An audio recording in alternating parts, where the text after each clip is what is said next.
The Master's Sacred Knowledge by Alan Rufus. Narrated by Peter Hosking.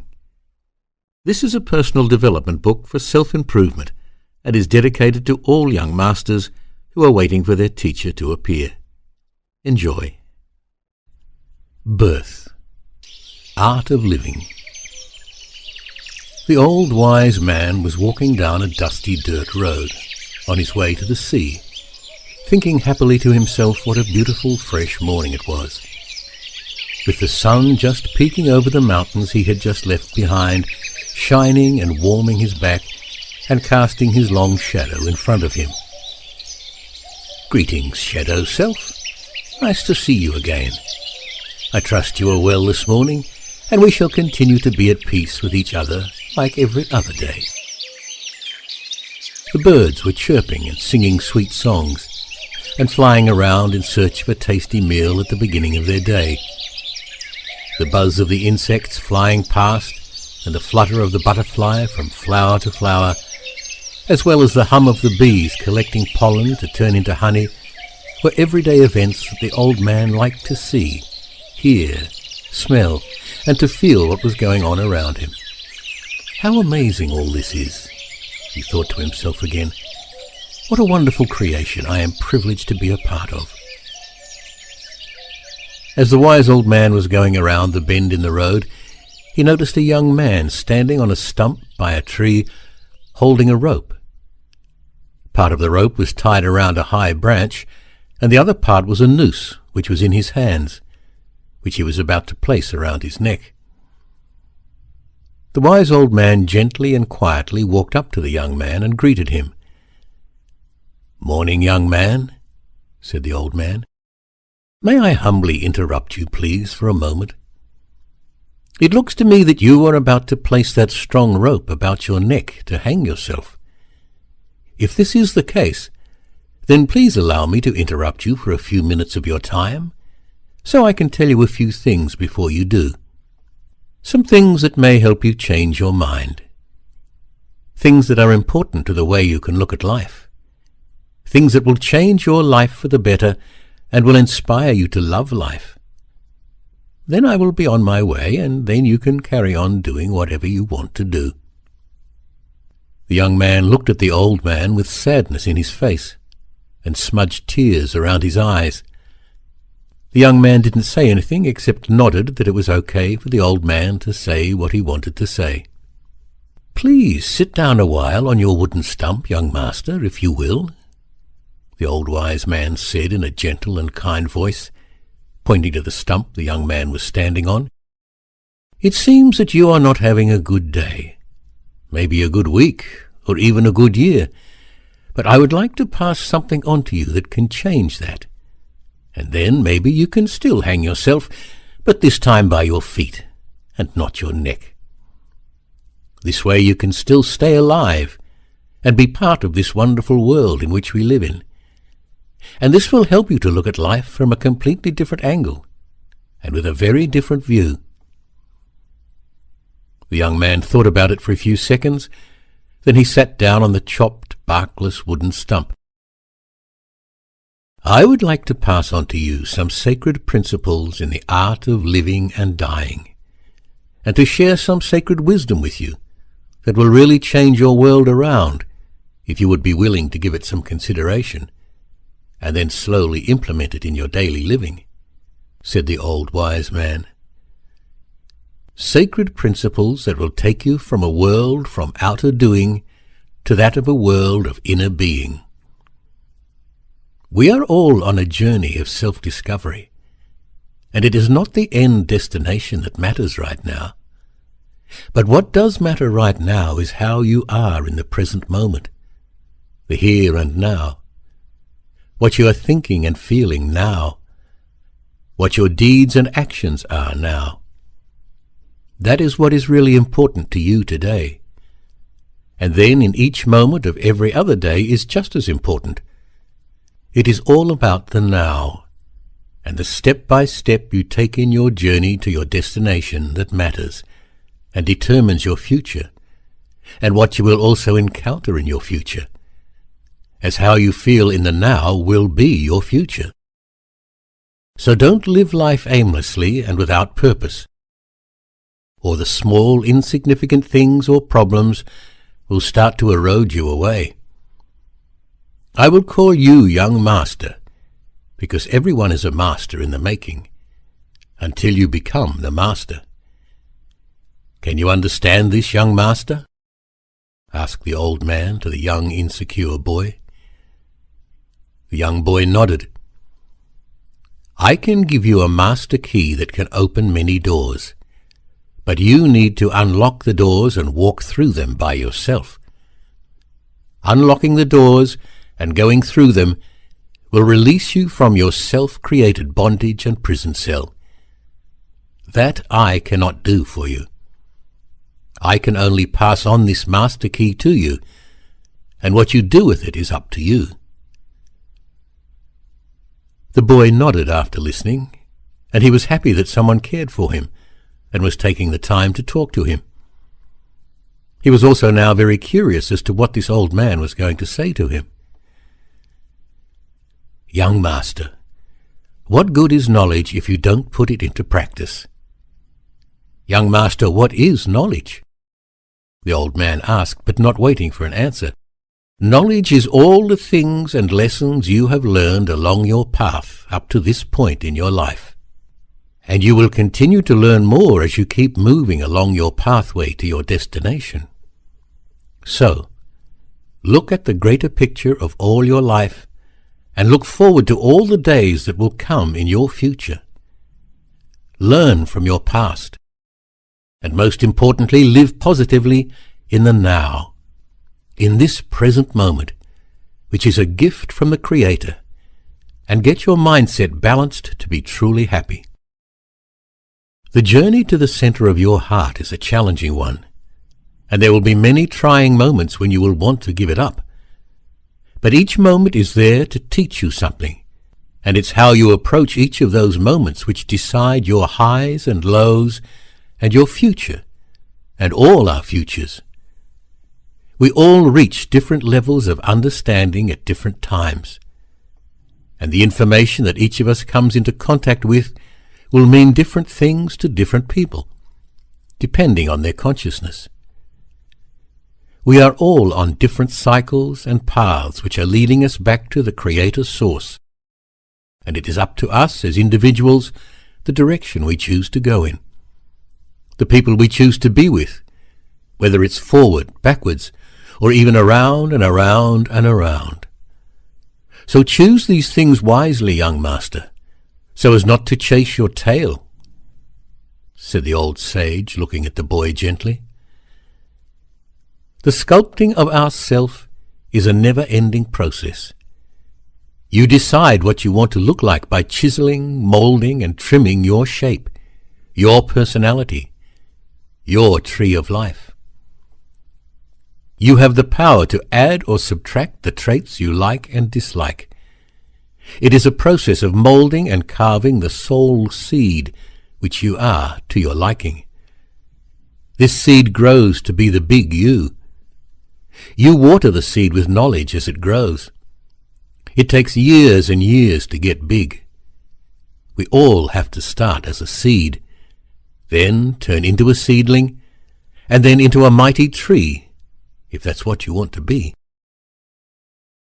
The wisdom is your fruit, which others can live off, and the seed can be replanted to go and bring life about again. A never-ending process, the circle of life, explained the sage. This tree you have chosen today is a very old tree. It has gone through many different seasons, good and bad, yet it is still here. Big, strong, tall and graceful, just like you can become over time. Look at the colors of the leaves. They're changing and will soon let go and be released to carry on their own journey, and the tree will be left bare, yet still living patiently, waiting for its spring to come around again, and then it will rejuvenate itself to that of magnificent glory. We all need to let go of that which we no longer need, or no longer serves us at any given point in our journey.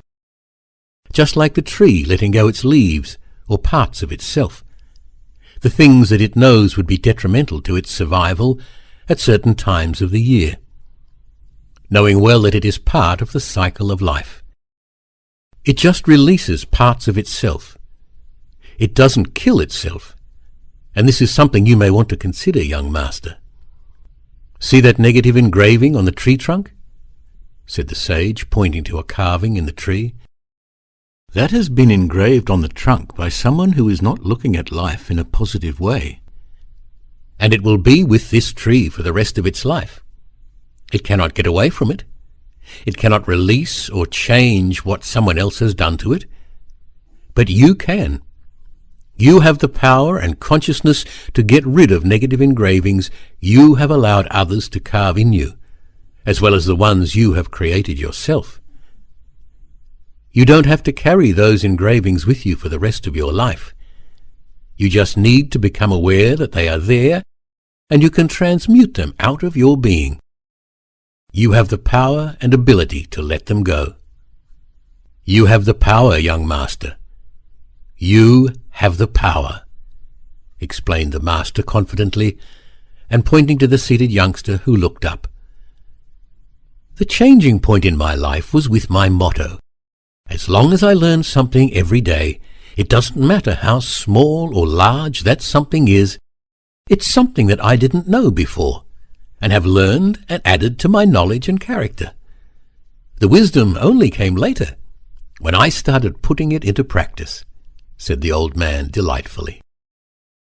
It takes time, but gives you something to focus on. Focus and work on you, young master, as you really matter in your life. I also went through a very bad time like you are now, but I decided to take the steps through the phase I was going through, and I eventually saw the clearing and found direction again. It is like walking in a dense forest, and you cannot see the way, which way to turn, no sunlight to help you get a direction. You feel lost, helpless, insecure, unhappy, sad, unsure. But then all of a sudden you come to the edge of that scene, and you come to a clearing where you can see things at a distance, see a direction you want to go in, although it may be far or a long journey ahead, but at least you can see the direction. And you begin taking your steps to get there. It takes time, but understand that where you are now is where you need to be for things to happen to you, and for you to see and learn what the lessons are that are presenting themselves to you, as you have pulled each situation to yourself. Young master, try to keep your chin up and look at the horizon, and you will find a way, and not down at the shit at your feet. Life is about your growth. When you were a baby, you started to learn to crawl, then to stand up and fall down. But through persistence of trying and trying again and again, you got it right. Then you started to learn to walk, jog, and sprint. So you see, it all happens in phases over time. And so too with conquering what's going on inside you, and the reprogramming of yourself, and the adding of healthy things to your overall growth, to become that large tree over many seasons. Once you conquer what's inside you, not what's outside you, you will walk away a richer person for going through each and every situation, the ones we like and the ones we don't like. Nevertheless, we must go through them and deal with them and release them. It's all a learning phase for our soul to experience everything. We don't always understand the lessons while in them, but later on we get an ah moment, and it all starts to fit together, smiled the sage. Alchemy is the changing or transmuting of base metals into gold. So your inner alchemy of thinking is to change or transmute your lower, dense base thought patterns into that of higher golden vibration thought patterns. When you do this, your whole world perception changes, and you look at life very differently, and you live a very different lifestyle to that of the old way of thinking and doing. You then begin to live in your own inner divine kingdom, but realizing that others too live in their own divine kingdoms, and it is our right to all do so peacefully. Also, the art of good living is to find out what your passion is, what it is that makes you happy, makes you smile, and gives you that love feeling. What gives you energy? What is it that you can do for a long time and not get tired or bored of? What gives you creative joy? And when you wake up, you say, yes, I'm going to do it today. That, along with your strengths, is what you need to put together and do for a living. When you can combine your hobby and your job together, then you are in the right place. Most people are at work as well as travelling for more time in their day than they are at home or having free time. So it is important to find out and do what you love to do. Then it doesn't feel like work, and you don't have that, oh, I've got to go to my job now feeling, and your days will be a total blessing. This was told to me by one of my masters, said the sage. We are all on different levels of consciousness, and it is changing all the time. You are facing one of the greatest challenges that you have ever faced. Now is the challenge to grasp the pure essence of knowing the truth of who you truly are. This knowing is not for the faint-hearted, but it is something we will all have to do. Step into your power in a masterful way. You will need to work with yourself at different levels. Change your clothes, shed your skin, prepare to renew yourself. Time to embrace a whole new perception, a whole new picture of yourself. You must become the master and not the ego being the master. The change you are experiencing in this given moment is what the master is about. To surrender into the trust of the Great Spirit's knowingness, and to understand, no matter how you feel your life should be, that it is perfect for this, gives a master the power humbly to become all that. All masters experience turmoil before masterhood. A master lives with great awareness of everything that is within and beyond him. A master also realizes he is not alone. A master also realizes and understands at times he needs to be alone. A master needs to understand the stillness, for the stillness within delivers power without activity. Stillness within the core of your still point is what awakes the truth and power behind your masterhood. A master does not control, he shares. A master lives unconditional love. Mastering and masterhood is seeing the Great Spirit within everything and everyone. So if you can begin in a small way to see all you are part of, then only shall you be able to begin perceiving what it is like to have no conditions to your love. Thus let go of judgment, let go of condition, let go of control. When this happens, you become familiar with your situation, with the results. Enjoy being safe, knowing that with each breath you take as a master, a new adventure awaits you. Each day, wake up and feel the love of the Great Spirit in your heart. Feel the blessing of your soul within, alive. Feel the excitement of this lifetime you have come to live. See the beauty all around you and embrace this wonderment. Be this wonderment. Embrace your divinity, your divineness. It is in this divineness that you finally let go of "I am not worthy," and you realize you are a divine, magical, mystical being. Now is it not then wonderful to know? Said the old master. So taking your life is taking the life of the Great Spirit, and taking away this life's opportunity to excel in your own masterhood, said the old wise man. What is a master, young man? Asked the sage. I don't really know, said the boy. Well, a master is a being who has experienced life on every level. A lot of young masters are currently facing inner turmoil to live in ultimate perfection. Your soul is already perfect, so you don't have to try. You already are. So go from trying to do to being. You are a human being, not a human doing. Be in yourself. Be in the now. For if you are not in the now, then you are missing every opportunity to live life fully in the moment.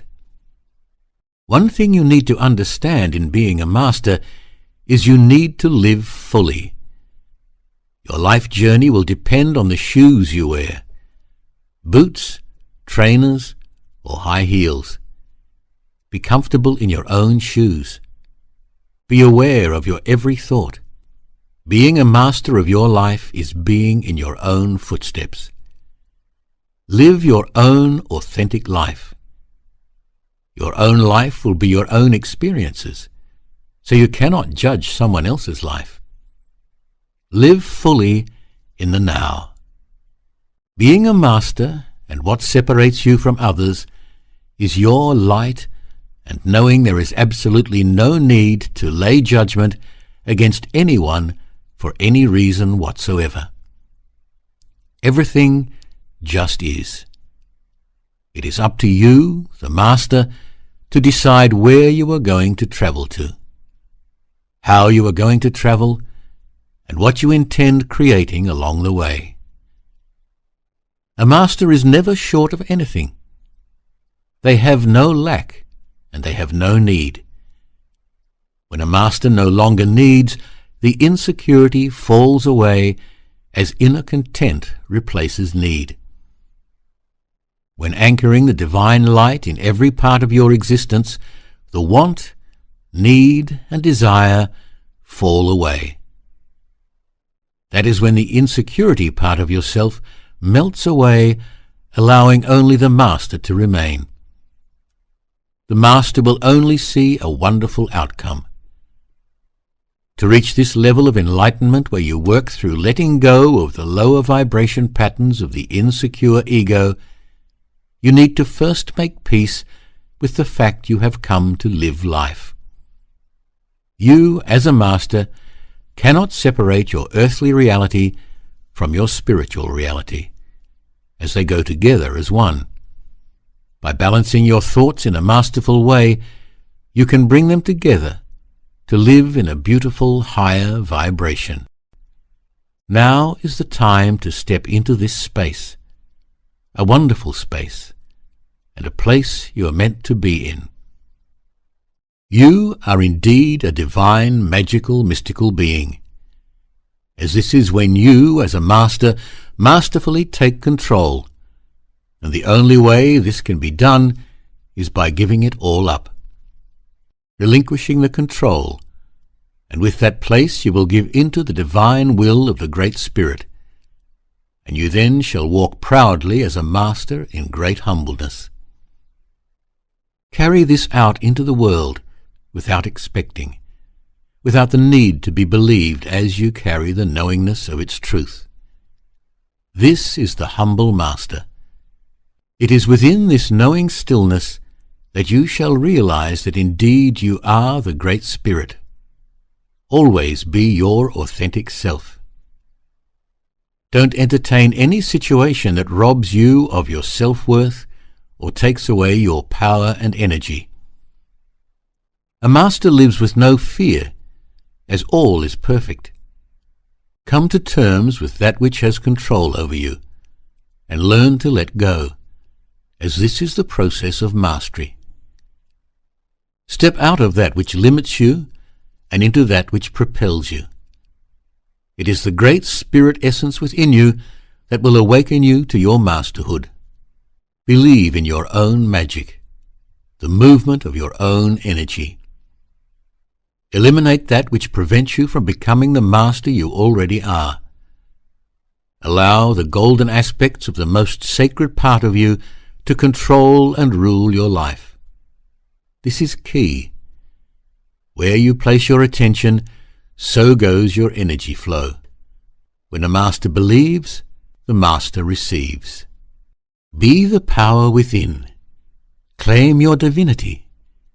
See the excitement within anything and everything. As I said, the journey into masterhood is not an easy one, and not for the faint-hearted. Masters fully surrender, and you are now listening to these words. Surrender to yourself. Know, as a water drop is but a small fraction of the main body of water, and when separated from the main body, it still holds the properties of the water body, it is not different. The only difference is its size. So too do you have the same properties of the Great Spirit. There is nothing different except your size and what you think, as you are still an aspect of the Great Spirit experiencing itself. You are a soul fragment from the over-soul body. As the water drop has a life cycle, so do you. You are a soul having a life cycle. How do you feel now, young man? Asked the sage, smiling. I feel relaxed, excited, overwhelmed, and also empowered all at the same time, came the slow reply. Good, young master. Anything is possible, and it can all happen at the same time. And with that, lift the limitations from your mind as you go forth, and remove the buts from your expression, and let things flow into place. Understand these teachings, and with that, put this knowledge into practice to grow into wisdom. But no, wisdom means nothing unless you are able to impart it in such a way that it is understandable, to thus show others how to create wonder and magic and joy within their lives. Let your wisdom reflect your love. See your wisdom reflected in your understanding. Take away the judgment of your life. Be kind, be tolerant, and make sure you embrace change, and with that, keep moving and growing. Now, those are some wise words, aren't they, young master? Said the sage. Words to put things slightly into perspective. Yes, they are, said the boy. Journey. Art of living in the now. Are you ready to receive your master key, young master? Are you ready to live in the now? Are you ready to learn about the power of you? Asked the sage. I'm interested to hear about it, said the boy. Excellent, young master. Excellent. Always remember that we all have a different set of skills, because we all have different lifestyles, influences, and teachers, so we can all do something that no one else can. You just need to discover what it is, along with your strength and your passion. Put them together to create that authentic, healthy lifestyle for yourself, within the realms of love, light, and peace. Practice these things in your daily living, within the ever-changing and growing concrete jungle, and you will excel in your mastership. The boy just nodded with hope in his eyes. Always try to be childlike, and don't take everything too seriously or to heart. Take things slowly. And what I am about to tell you may be confusing at first, or even scary, but I tell you these things for good reason. The reason is so you become aware of things, and then by using these tools you can create the magical, fun-filled world you have dreamt about, and you can then begin to really enjoy your journey to your destination. And what a blessing that will be. Take what resonates with you now, young master. Leave behind for now what doesn't for another day. As you will see, as time goes by, your consciousness will expand, and it will all start to make sense to you, and you will get an understanding of what is. It will be like seeing your jigsaw puzzle coming together, piece by piece. Don't you think it's a blessing, young master, to be part of this wonderment called life? Yes, said the boy. Good. I am happy you agree with me, young master, as you will see and experience so many good things as you put your life together. Winner's Key. The first thing you always need to remember, young master, is that you are already a winner. Let me say that again. You are a winner already in life, and you are worthy. It just seems that your inner thoughts are destabilized at the moment, and this is affecting your energy and giving you low feelings, feelings of no hope, insecurity, and feelings of not being worthy, being unloved, not having a future. You don't know what to do, what direction to go in, where to place your next step. Maybe feeling let down, rejected, misguided, and this is bringing on depression, anxiety, and then leading you to thoughts of suicide. Are you playing these negative thoughts over and over again in your mind? The old man asked in a soft, calm, and reassuring voice. The boy did not look at the old man, but again just nodded while he was looking at his feet. Well, you can re-stabilize them by just remembering that where you are right now is where you need to be. It is all the events of the past that have brought you to where you are here and now, including all the lessons and your experiences, good and bad, due to your past thinking. And you can change it all. It may take time, but be assured it will change if it is what you want and will to happen. I want to say to you again that you are a winner. You are worthy. And why do I say that? It is because you are here, said the old wise man. Do you understand that, young master? You are a winner already, and you are perfect already. So you don't have to prove yourself to anyone, just as long as you think it in the mind and know it in your heart. The young man looked up shyly at the old man and looked him in the eyes briefly. A slight sign of relief flickered over his expression, and he had a look that said, "Thank you."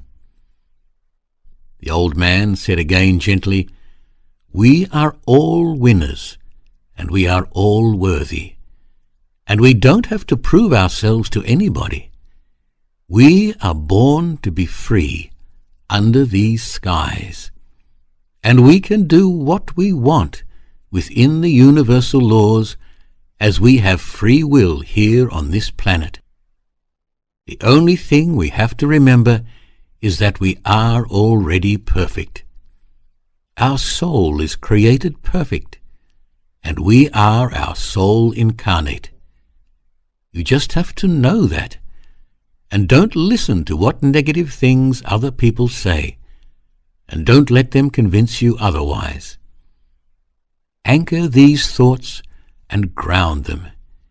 Feel your energy connecting to the earth so she may hold you in her beautiful heart. Connect your energy to her by feeling your energy going from your feet into her. This will help ground you and balance you. Let go of all the conditioning that has been placed on you since birth, and you will stop being a push-me-pull-you character. Who am I key? Look at me, young master. Take a deep breath in with me and let it out slowly with me, and then relax, said the sage, watching the boy. Have you ever asked yourself, who am I? Asked the old man, looking the boy deep in the eyes. The boy nodded to say he had. Good, replied the old man. And what answer did you come up with? The boy said nothing but shrugged his shoulders. Okay, that's a start. So let me tell you what answers I got from asking myself that same question, smiled the old man. I am a soul being on an adventure called life. I am my imagination.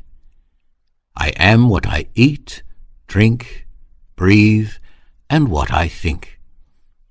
I am energy expressing myself inwards and outwards for all to see and feel.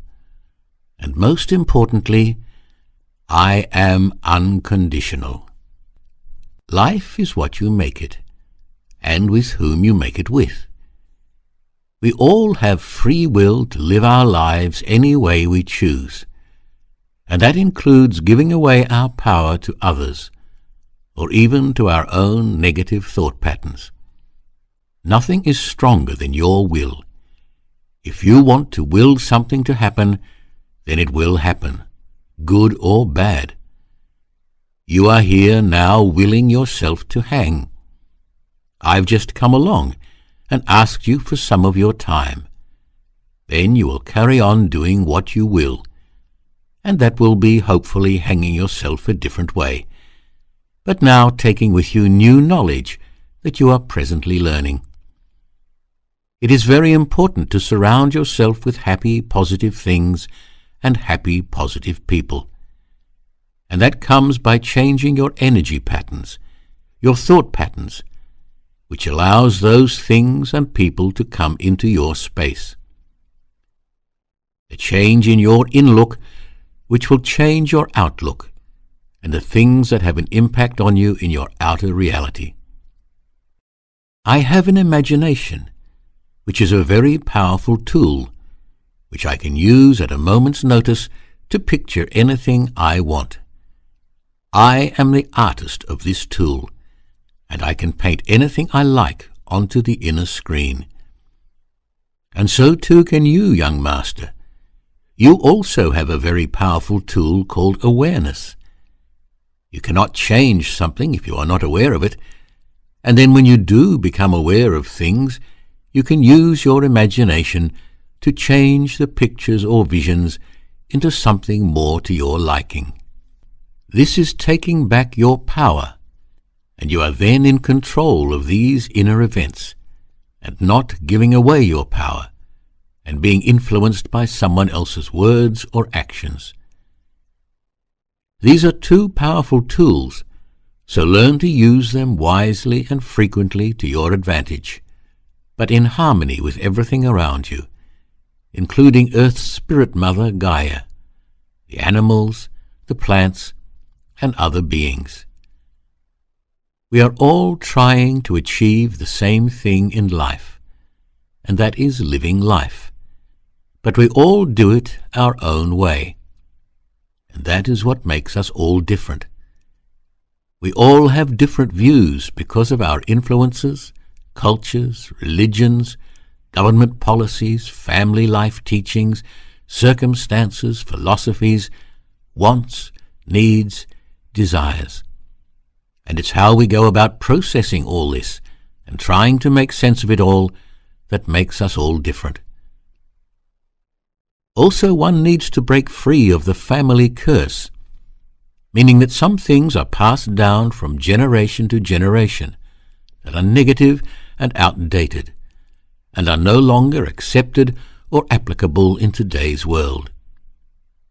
You need to have discernment, and don't take on board anything that does not resonate with your soul.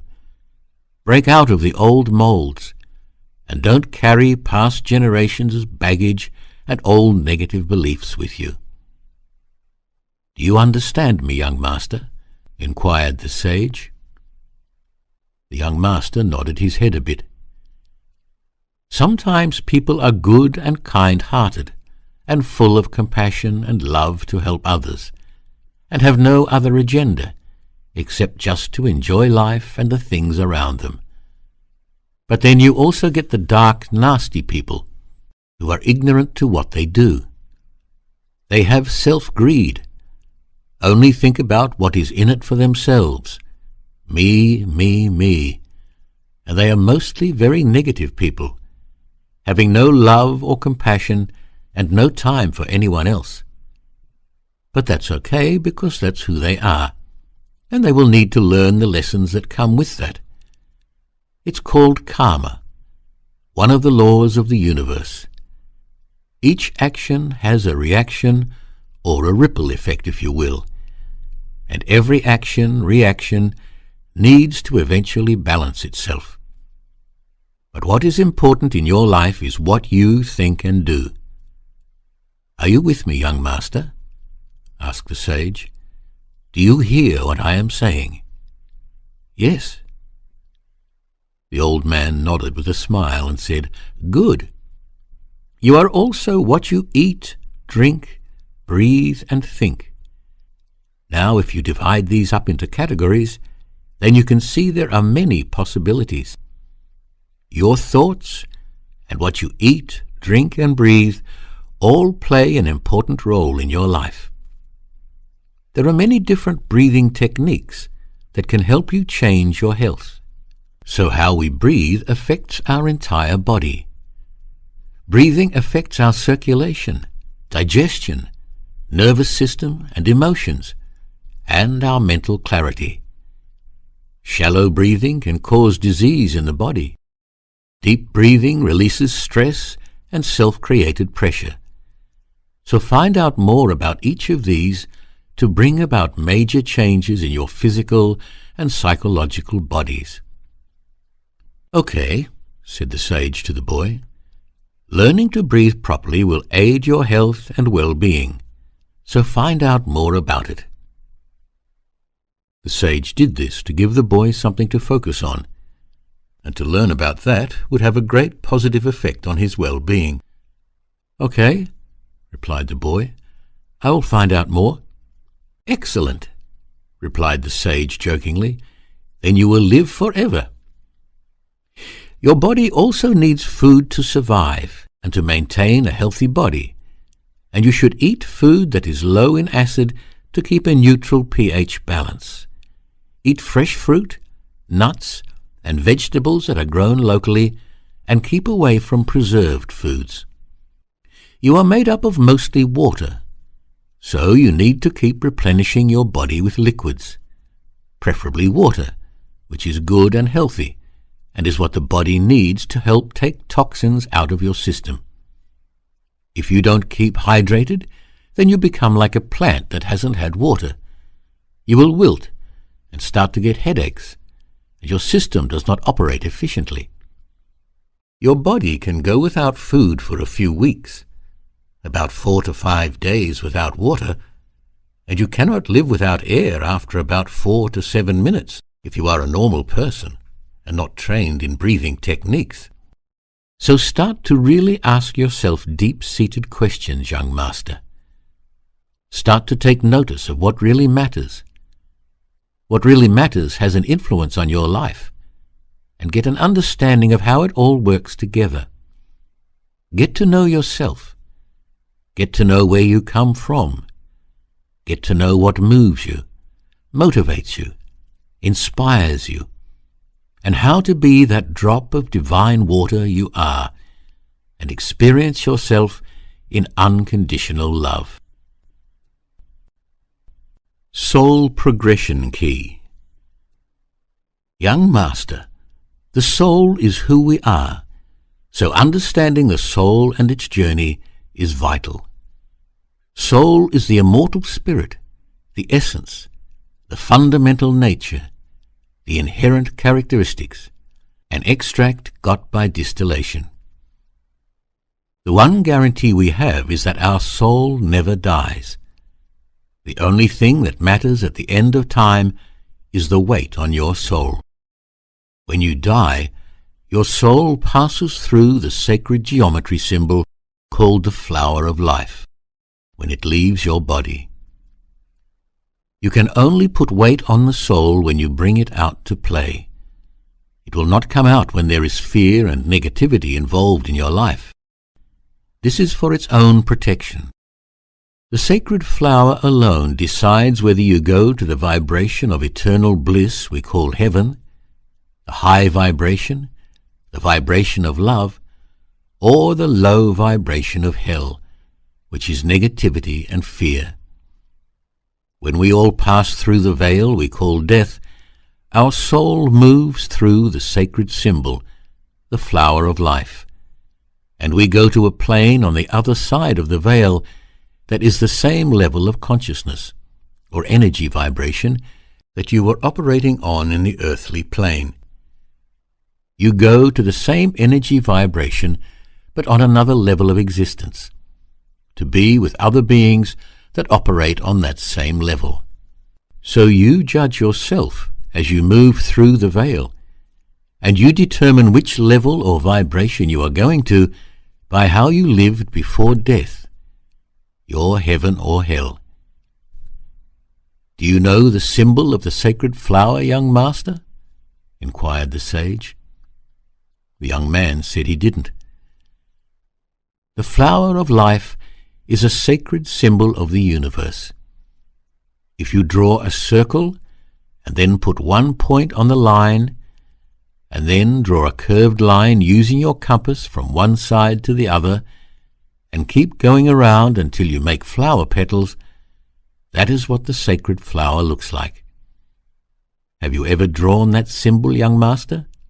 Asked the old man. Yes. So, you see, you do have a bit of sacred teachings in you, but you just don't know what it means and how important it is, replied the old man. I am sure you know a lot more, but it just has never been explained to you, reassured the master. So, getting back to the soul, get your soul to come out to play in the love, light, color, and laughter. Then you will ascend into the kingdom of the divine. You must surround yourself with positive, love-felt beings, where there is no judgment, no drama, but only peace, joy, love, laughter, and compassion and happiness. Do you understand what I am saying to you, young master? Asked the master. The young man nodded slightly. The soul is really in control, because we are soul. The ego thinks it is in power and in control, and the soul allows it to play its game, knowing the truth, and knowing it will eventually come to the fore once the ego has been put to sleep. When the ego is awake and alive, it closes the heart center down. The energies bypass the heart. But when your heart is open and in control, it closes down and puts the ego to sleep. When the ego is asleep, then you will have peace, non-judgment, no poor me attitude. You should only see and feel love and compassion, and all that is good and positive. You will be in a state of bliss, grace, and heavenly vibration.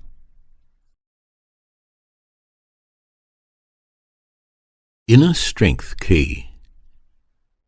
Young master, explained the sage, another important key to your survival and flourishing growth is to remember your inner strength is your outer foundation. All your power comes from within, And that's what helps you create your outer reality and success. Your mind is the generator of your thoughts, both positive and negative, and even your neutral thoughts. So you need to create a strong foundation by creating good, positive habits in your thinking and mindset that will in turn mirror outwards in your actions and deeds. Get out of being auto-driven and get back into manual gear, so you have to focus on what you are doing. Do you understand this key? Yes, I do, said the young man. Good. Then there is a bright, happy future for you, young master. You will exceed all expectations of others, and you will surprise yourself at first. Then, after a while, nothing will surprise you any more, as you will just know anything and everything is possible, replied the old man. It is your inner strength that helps bring you a positive self-image, self-confidence, and self-assurance that you can do what you want to. It can take time to turn around from a negative state, but try by being aware, and you will bring about the change like a captain turning the ship around, moving out of the stormy waters into the calm, gentle, and peaceful mirror-like place. Your decisions are key, the keys that decide your future, shape your inner and outer world. Roller coaster ride key. Now, young master, life is like a roller coaster ride. Once on it, you cannot get off, said the old man. Let me explain further. You are born here, and you are going to die there. Or, as I like to say, have rebirth there, as our soul never dies. So remember, if you want to end your own life, you will just have to go through the whole process again. It's like one big game of snakes and ladders. Do you know the game, Snakes and Ladders, young master?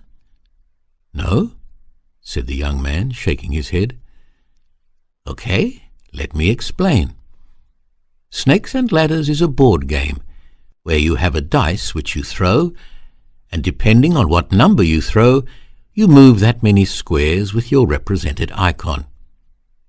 Now, if there is a ladder pointing upwards, then you get to move up to the square where the ladder ends.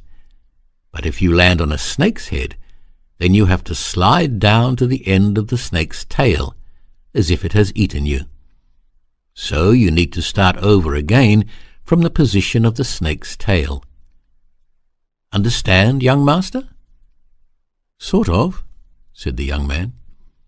Okay. Well, in other words, if you kill yourself, your soul cannot die, as it is a continuation of its journey, but it can be reset again. So your soul would have to relearn all that it has already learnt, a cleaning or deleting of the soul memory banks, if it were. Do you want to relearn everything again, young master? Go through all that you have been through already? No. Well then, you need to persevere and go through what you are experiencing now.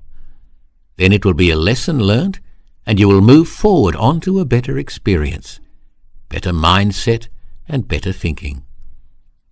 So to prevent this, look forward, be positive, and enjoy the ride life gives you, as ultimately you have chosen it. It is your chosen path, and you have the free will to decide how you are going to face it. Obstacles will keep reoccurring until you learn the lessons, and you go up through the eye of the needle to the next level or plane. Now draw an imaginary line between birth and death, and one side is a positive energy, and the other side is a negative energy, and the line itself is neutral.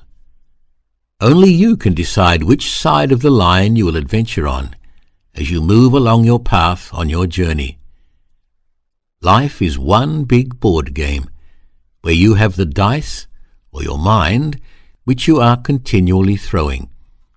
And depending on what you throw, you will move that many squares along your path.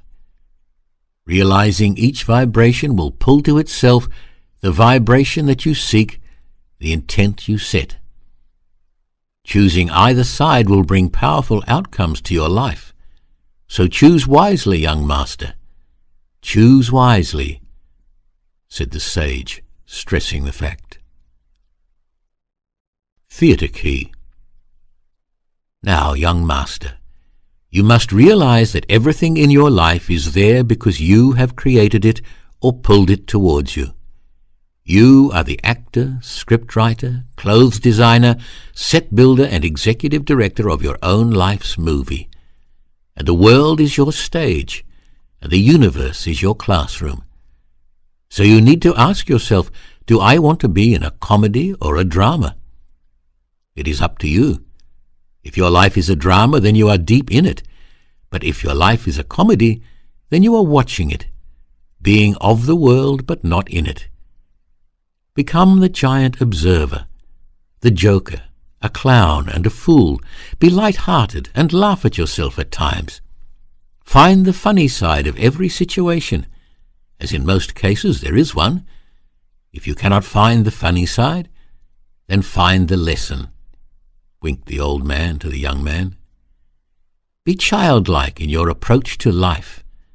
Live life with simplicity and imagination, as well as being creative and having childlike qualities. And know that this is your show, your production, your creation. Chess key. Do you play the game called chess, young master? Asked the sage. No, said the boy. Well, life is like a game of chess. To win, you have to make a move. Knowing which move to make comes with insight and knowledge, and by learning the lessons that are accumulated along the way. We become each and every piece within the game called life. We will get to experience the role of each piece sooner or later in life. This is so we get to know what it is like to be each character. You cannot change something if you are not aware of your options. So discover and think about what your options are, like what you should do after I finish talking to you. So I suggest you learn the principles of the game, as it will also teach you to look ahead in your own game called life. This game helps you see your moves ahead of time to get you to your desired outcome, bearing in mind that things can change depending on the outside circumstances. So as you move forward in life, things can change, and you should have the insight into what your next step would be if all is going well, but also if things are not going as planned. Certain pieces work well together, and you need to sacrifice other pieces or things in order for you to win in the game called life. To be successful, move slowly forward and only retreat when really necessary. In life, if you say, I can't, then you won't. But if you say, I am willing to give it a go, you will find that after a while you will be able to do whatever you set your mind to. When you have a positive attitude, then anything is possible, and miracles happen. And remember, the universe supports action. How else do you improve your life, young master? Discover your bad habits and work on getting rid of them. Sometimes it takes longer than you would like, but by being aware, you can take the steps to let them go. So discover the bad habits you have and work on getting rid of them, said the sage. Don't have regrets. Just learn from these experiences and move forward. Keep playing the game called life. It's really fun and enjoyable once you change the way you look at it and the way you think about it, smiled the positive old man. Boomerang effect key. "Do you know what a boomerang is, young master?" "Yes," said the boy. "Good. What is it?" The old man was trying to get the young man to speak. "It's something you throw and it comes back to you," replied the boy. "Yes, excellent and well said," said the old man, giving him encouragement to show him he was knowledgeable. "Well, every thought, action and deed that you create has a boomerang effect, or a beginning, a middle and an end, and everything must balance itself in the end. You are a co-creator of this world.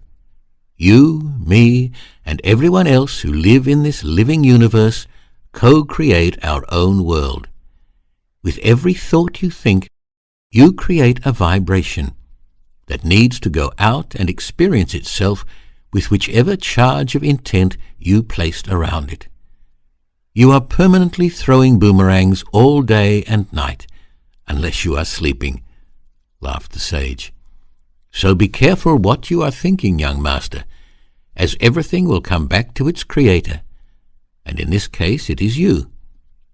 The birth is the beginning of the creation of the energy you have just thought of. It then goes out to experience itself as the middle with whichever intent you created it with, and it will hit the subject, and it will have an effect on the subject in either a positive or a negative way, and there will be a reaction, and the end result will be the energy coming back to you, the creator, to complete itself in the end, back to the source, and you are the source of that creation. So see, it is important to know what you are throwing," said the sage, "as you are going to get the energy back again knowingly or unknowingly.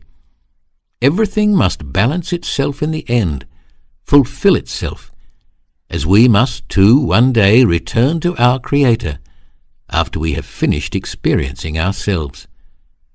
What you put out comes back. What goes around comes around. Whatever seeds you plant, you will get the fruit of that seed.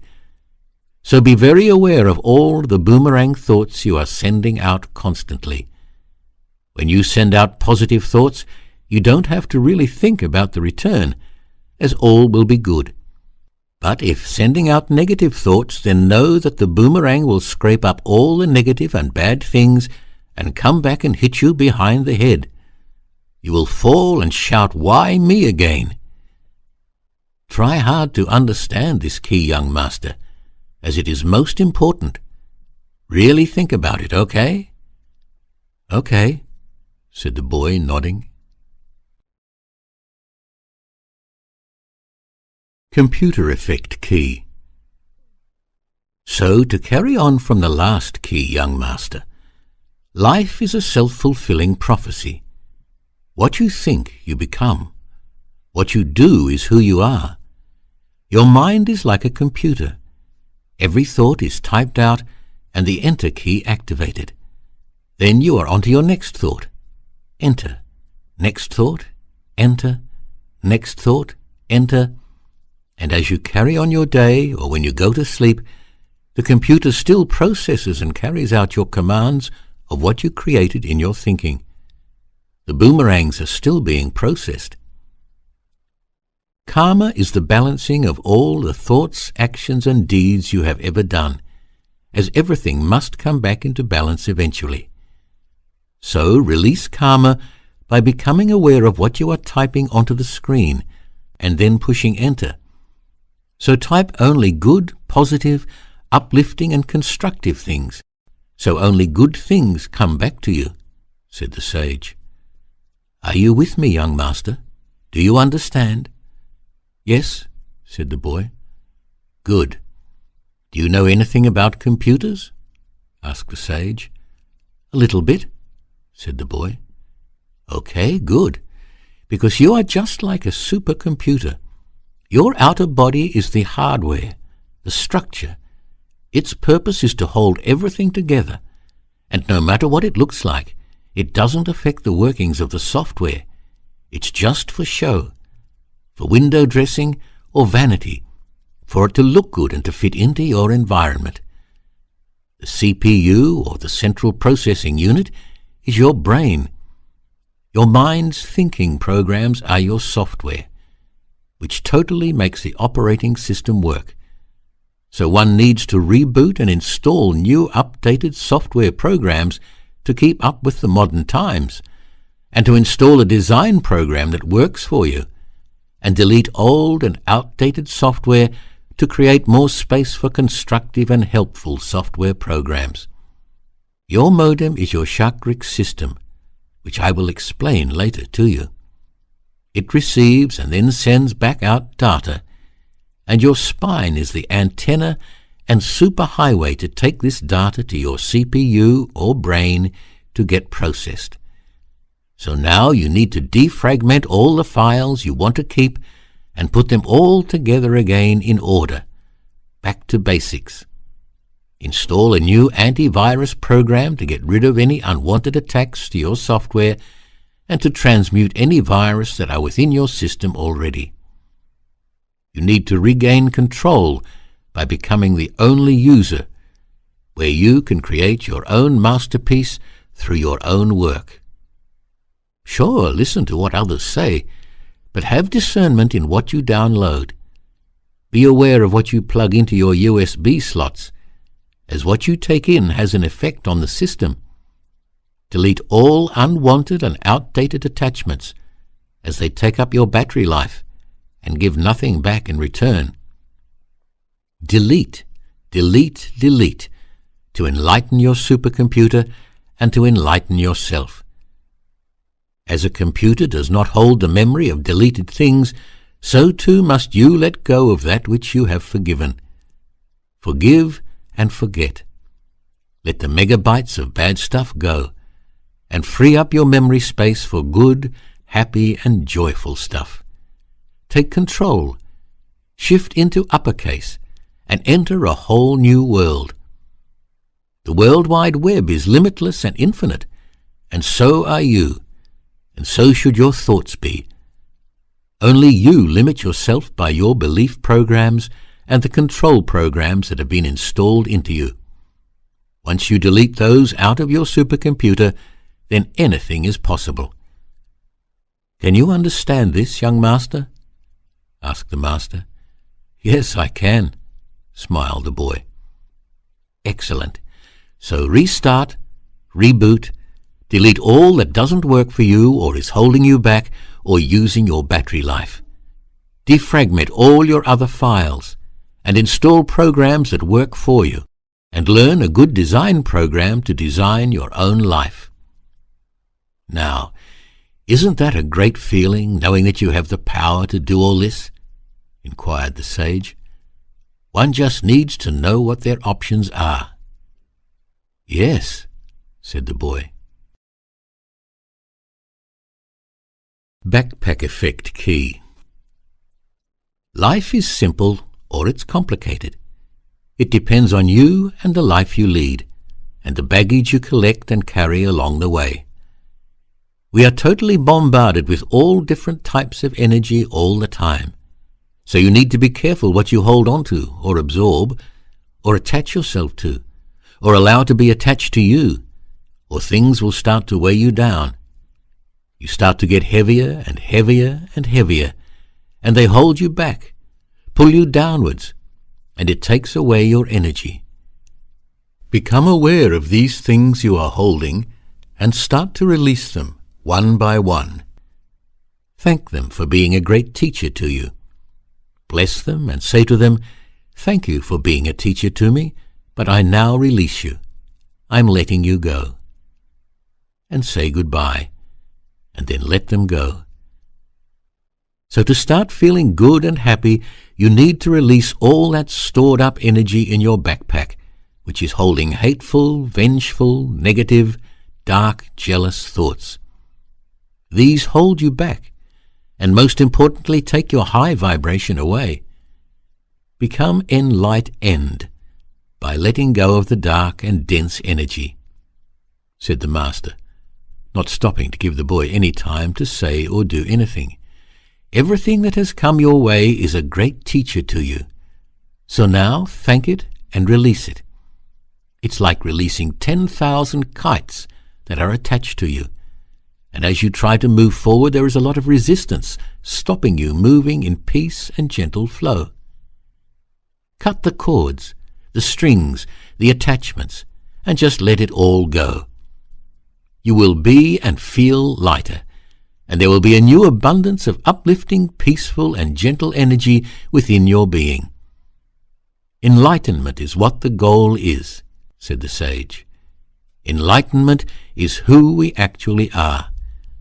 But over time you have become heavy with everything you have taken in or attached yourself to or allowed to attach itself to you. Do you want to be enlightened, young master? Asked the sage. Yes, said the boy, looking deeply at the old master. That, my young master, can be, if that's what you will. Just let all that old baggage go. And as we know, a backpack has many compartments, so you need to go through them all to make sure you haven't left any heavy baggage in there. The young master smiled. The old master smiled back and gave him another wink. It will all be okay, young master. It will all be okay. Sandwich Key. Now, young master, life is like a sandwich. Birth is one slice, and death or rebirth is the other. What you put in between the slices is up to you. Ask yourself, is my sandwich tasty or sour? You have the power to add your own ingredients to your own liking and transform your life into enjoyment and having fun.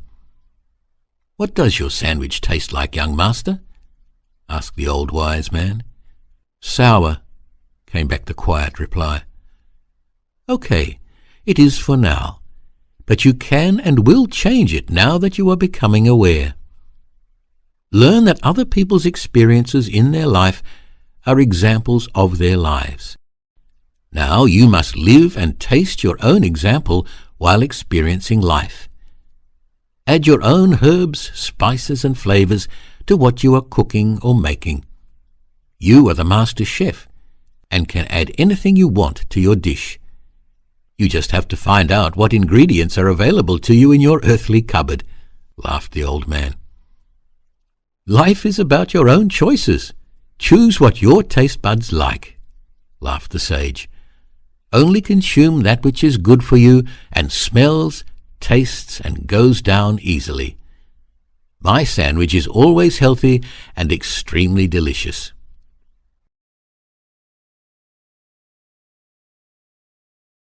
Weather Map Key. After the laughter stopped, the old man said to the boy, Close your eyes and imagine your body as a large pillar. I want you to see how much light is in your pillar and where the light level is. Can you see any light in your pillar, young master? A little. Okay, good, said the old master. Is the light high or low in your pillar? Low, not much there. Okay, well, that's a start. Now, what that means is that your inner conditions are in a dense, wet, cold, dark, dull, negative place. Or in other words, in an unstable condition. This is the area called hell, which is a dark, nasty place to be in. It's like it's always bleak, cloudy, and grey. So we can all help ourselves and change this by raising our own light level upwards and outwards past the halfway mark, where conditions start to become stable, warm, pleasant, colourful, and the conditions become shining like the sun, and everything is bright. This pillar is like your inner heaven or hell, and you choose which one you want to reside in. So if you are in your hell and you want to get out, all you need to do is shift your energy focus and imagine and feel energy flowing outwards from your heart center out into the world. Think of someone or something to send this energy to, and see it going from your heart and flowing into their heart center. Let this energy be unconditional love, and you send it to them without any expectations of return. Remember your boomerang effect. By doing this, you will automatically raise your vibration up to higher conditions, and you will automatically start to feel better, as love is the greatest feeling. The other person will feel this energy instantaneously. Have you ever felt that feeling when someone is talking about you when you enter a room? Well, this is that effect, and it shows you how quickly it works. And how many times does that energy feeling feel good? If it doesn't feel good, then you know the person has not said anything good about you, and their boomerang has hit you immediately after they threw it out. So see how important it is to speak love, kind, peaceful, and happy words about others, or better not to think of them at all if you don't have anything nice to say about anyone. There is no restriction on distance for those energies, and they can travel halfway around the world very quickly. Once you understand how easy it is to do, you can keep filling your pillar self up with light, and you can become the lighthouse for others in their dull, gloomy, cloudy grey day. So fill your pillar self up with divine light to get out of the darkness, said the sage. Just like a weather map, low pressure causes nasty conditions, and high pressure brings beautiful conditions. By constantly sending out unconditional love from your heart center, not only are you adding positively to your karma, you are also walking the middle path and keeping yourself centered and balanced, but also being the divine, magical, mystical being you are, and you will be connected to the Great Spirit. Then know that only good things will happen. Only good things will come into your life. Life is a wheel effect, key. Young master, life is like a wheel effect, said the sage. If you are on either side of anything, then understand you will go up and down, just as a wheel turns. Happy, sad, sure, unsure, and so on. So it's better to be in the middle, in the heart, your axis where life will be balanced and centered as you move along on your path, the path called the middle way. Look around you. You just have to look at organizations that are either right or left of something, then you will see that they are in control for a short while. Then, as the wheel or life moves forward, they will be at their peak. Then things will subside, and they will not be in control anymore. Things are not constant. The only constant thing in life is movement. Watch a point on the outside of a wheel that is turning, and you will see the effect where it moves up and down again, around and around. So it is not stable and balanced like it is on the axis.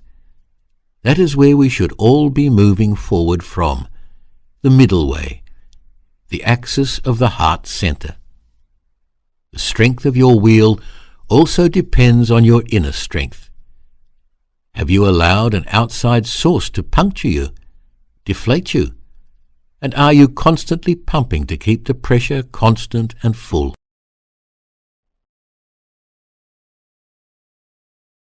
Seasons key. Young master, if you look at nature, you will notice she goes through different seasons, different rhythms. Life is a series of seasons that we all go through. Different aspects of ourselves are going through different seasons all at the same time. What I mean by that is one aspect of ourselves may be feeling a celebration, while another aspect of ourselves may be sad, and that's okay. Winter is time for hibernation, recharging, a time to be dormant and to re-strategize, your quiet time for you to put your plans together. Spring is time for new beginnings, a time for planting the seeds of the mind, time for rejuvenation and blossoming, time to come alive and be refreshed, a time for regrowth. Summer is the time to live the dreams and nourish the seeds. Nourish your thoughts you have created, and is a time to enjoy the fruits of your growth. It is a time to enjoy the harvest of your creations. Autumn or fall is time to start gathering yourself together, pruning, losing and releasing, and letting go of that which will affect you during the times ahead. Letting go of all that doesn't serve you, or of that which takes all your energy away. We are a part of this great cycle in this wonderful creation called life. And you, young master, are in your late autumn, early winter time. So let all your leaves that will affect you go. Re-strategize, and when you are ready, your new shoots of growth will start to show, and you will bloom and attract that which needs you to survive in its life cycle. Everything is in perpetual motion. Nothing stays the same, as we can never stay the same. Jigsaw puzzle key. Young master, life is like a jigsaw puzzle. You have to put the pieces together yourself to see your own picture.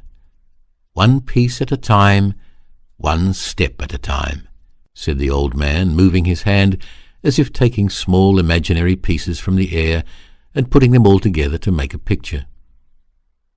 What do you want your picture to look like? Said the old man, looking deeply at the young lad. The boy shrugged his shoulders and shook his head as if to say he didn't know. Well, if you are not happy with your life's picture in this moment, then release the pieces that don't fit into your vision and create a new inner look and place it in your tapestry of your dreams, laughed the sage.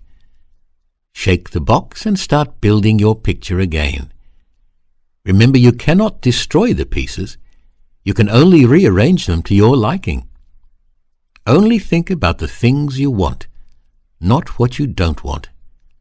I will say that again, young master. Only think about the things you want, not what you don't want. If you think about the things you don't want, you will pull them to you through the law of magnetics, as you will for the things you do want. Collect all your strengths together, along with your knowledge, interests and passions, and create a starting point to work from, a platform, a ledge of knowing, a cornerstone to work from, smiled the sage. Start from the heart, where unconditional love is found, and work from there, building around that piece of the foundation. It's the best and most stable place to start from, once you find and anchor that particular piece of the puzzle. Structure key. Young master, said the sage, have you asked yourself what you really want in life? No. Well, now is a great time to ask yourself, what do I really want to do in my life? What is it that I really want to build towards on this planet? If you don't know what you want, you cannot start to create and build it. But once you find out what you want to create, you can start to build it to your liking, and it gives you something good to focus on.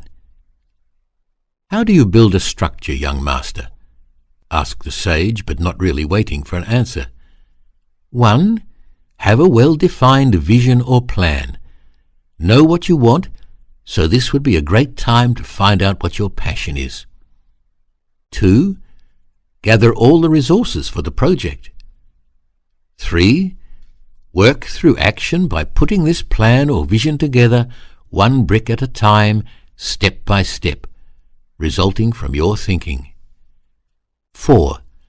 Have a goal and work towards it, and have fun while doing it. It's the journey to that goal or goals that you must enjoy. And then when you get to the goal and score, you will have a great feeling, and this will have an energizing impact on you and your life. Once you start, you should be excited to watch it grow and flourish, said the sage, grinning. Words key. Now, young master, said the master, words. Learn to use and play with words in a loving and peaceful and light manner. Each word is a vibration and has an effect on you and others. It's how you choose and place the words together that gives you and others a high or low feeling, said the master. Choose carefully what effect you want to create, which combination of words you are using. You can always tell by the effect it's having on you, me, and us. Single words strung together create an energy, a story which will have an outcome and effect on the subject. What makes a master magician a master magician? Asked the sage. I don't know, said the boy. Well, what makes a master magician is precision linguistics. A master does not say anything unless he means what he says, and then says it to have an effect. They don't speak for the sake of speaking, or to hear their own voice, said the old master. This is something we should all strive to achieve in our own lives, and this will stop gossip, one of the negative traits one needs to release. Just look at all the great orators of the past and see the effect their words had on humanity. Well, we all have that effect on each other through the power of our words, just on a smaller scale. For example, I am just saying a few words to you now, and you are feeling the effects of them. Footsteps key. Young master, just remember life is a step-by-step process, and each step matters because it will take you to where you want to be. Take the time to see where you want to be and place the next step towards that vision. Where is it leading you? Life has sudden turns that spin you off track. Sometimes it's harder to get back on track, but that's where you need to be to learn the lessons that present themselves to you. Life is about the journey to the destination, so enjoy the experiences as you return to the source, the kingdom of the divine. Sometimes you need to follow in someone's footsteps, but be mindful of who they are and where they are leading you. Learn what you can from these role models so it gives you the confidence to move out of their footsteps, and you venture off creating your own footsteps on an unbeaten track. But always be mindful of the carbon print you leave behind, said the old man. Each step is a step towards ascension upwards to heaven, or declination downwards to hell. So be aware of each step you take and mindful of where you are placing it, and which direction it is taking you. Start by taking small steps until you can walk normally.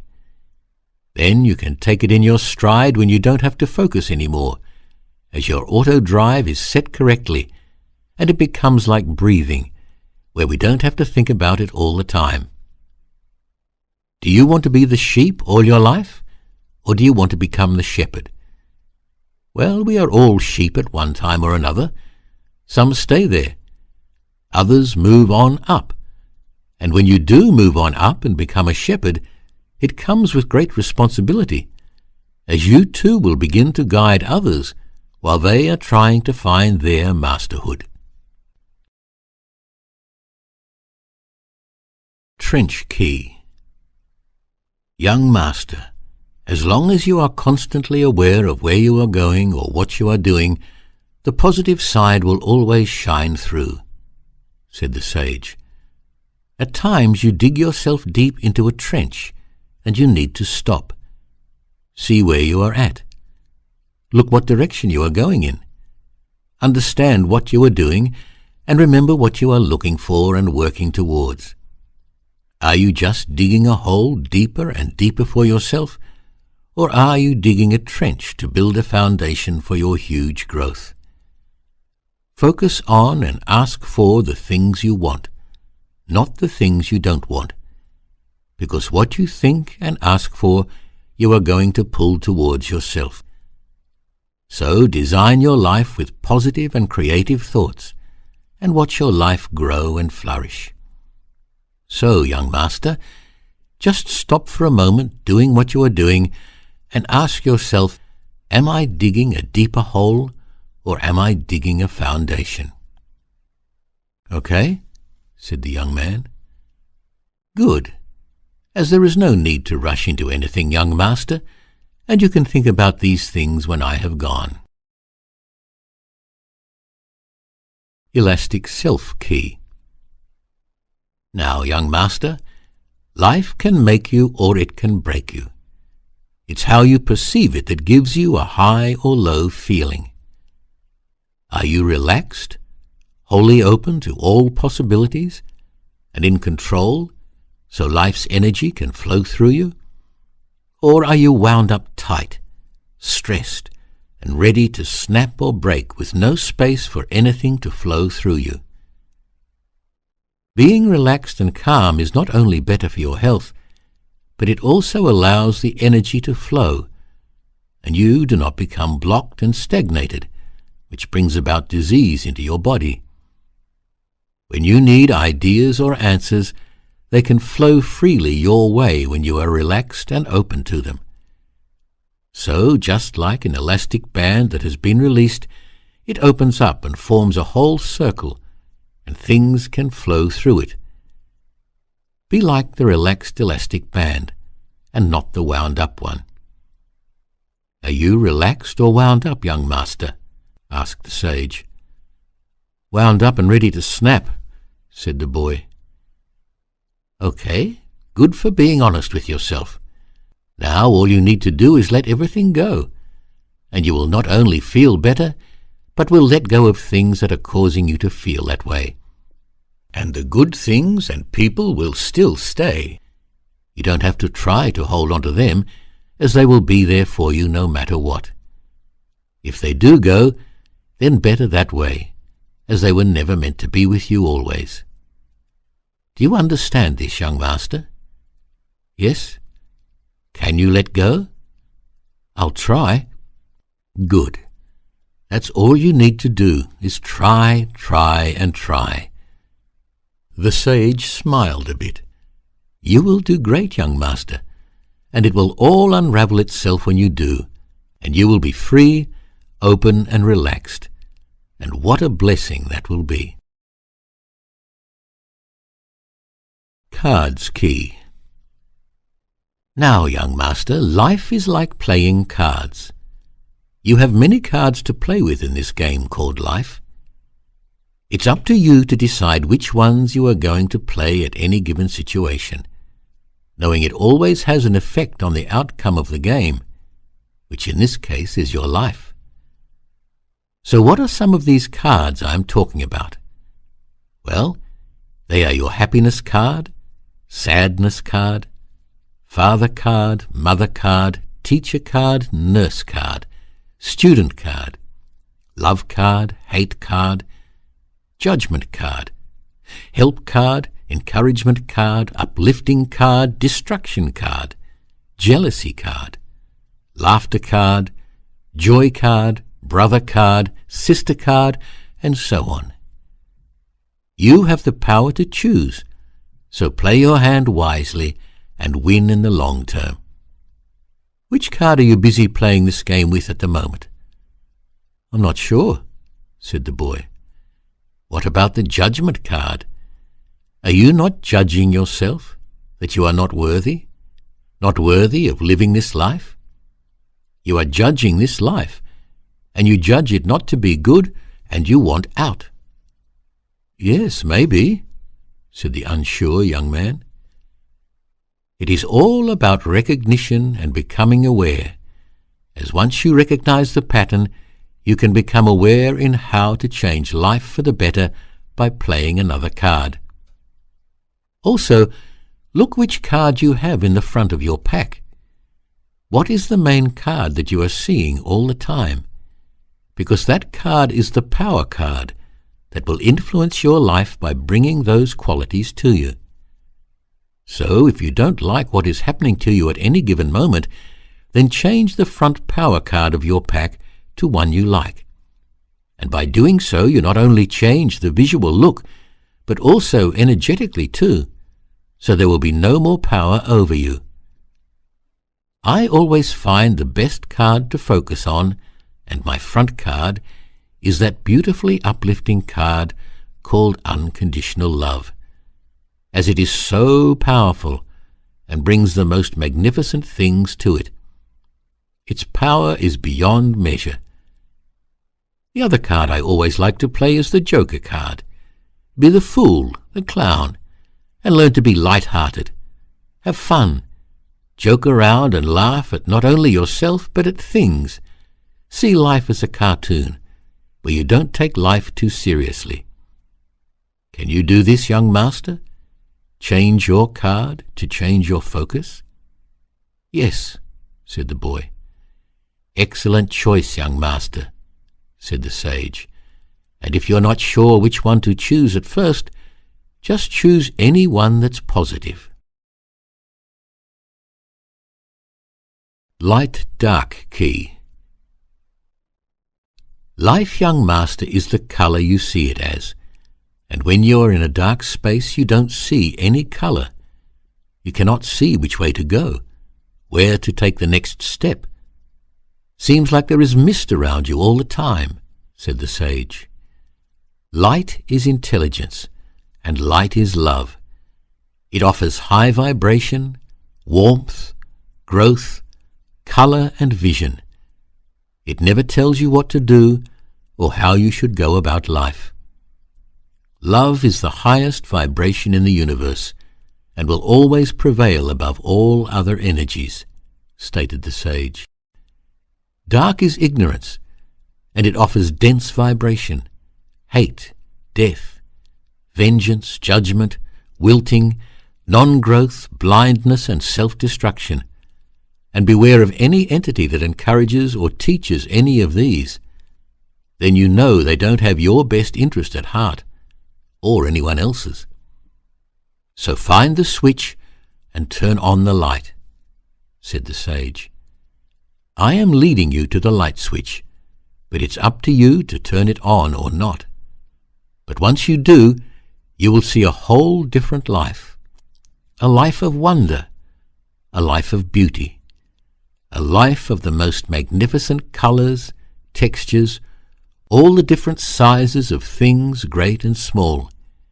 You will be able to start smelling sweet things too, and smell all the tantalizing fragrances that this plain offers. You will take the time to smell the flowers, to look at the fine display of nature that is all around us, and you will do all this in harmony with nature, and you will not want to destroy anything so beautiful. How does that sound, young master? Does it sound mouth-watering? Yes, it does. Well, it can all be yours along with everyone else who turns on the light and lives in the light, said the sage. By the time I go, I would have put your finger on the switch. All you have to do is turn it on, said the sage happily. Sunrise-sunset key. Young master, in the morning at sunrise when you awaken, say thanks to the Great Spirit for another beautiful day to improve yourself and for the chance to learn something new to add to your character, said the sage, smiling. Every day is a new day to experience yourself, a rebirth, time to add to your growth, a time to allow your thoughts to create your paradise. It's a new day to recognize yourself, challenge yourself, better yourself, and to release your karma.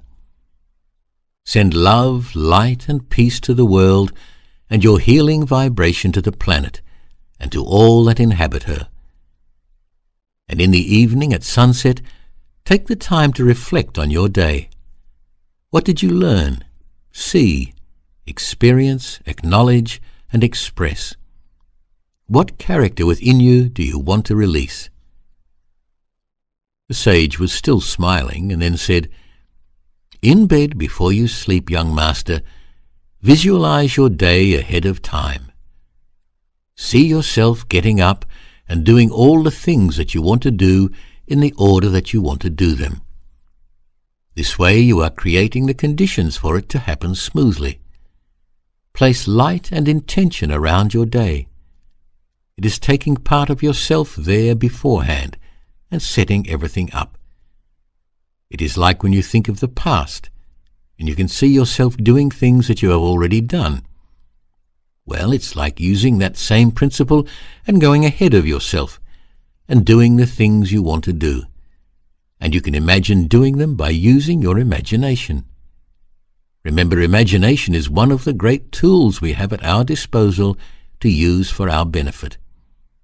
So create your future by seeing yourself there, and set up the pathway etherically before you actually take the physical steps, creating your intention before you get there.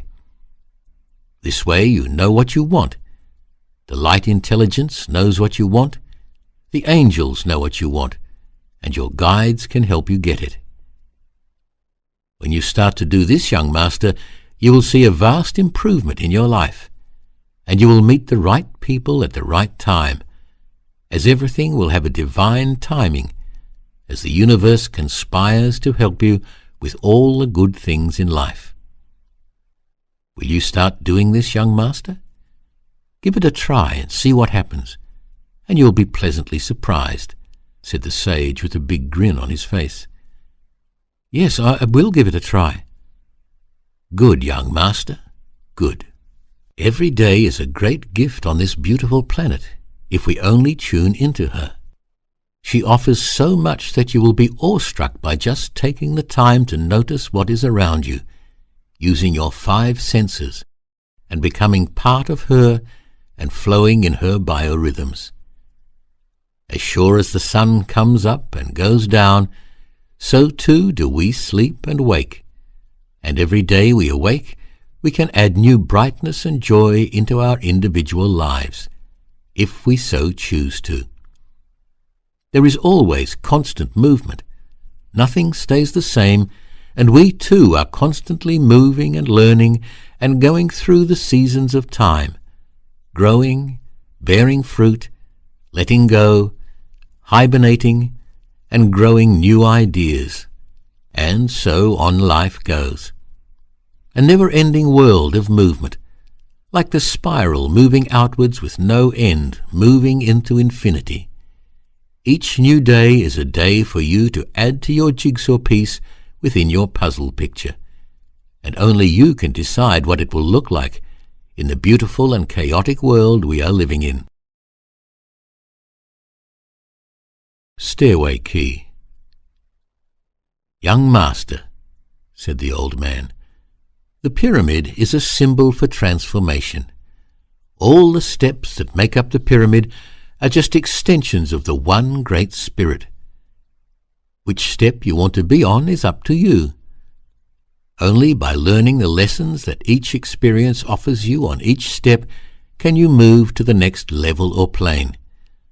Otherwise you keep going around and around on the same level or plane until you do learn and understand the lessons. Each step taken upwards will take the awakened being up to the apex, to the temple of divine wisdom. The higher you go, the better the view, and lighter the energy vibration around you. And the other beings you interact with also have a higher vibration consciousness.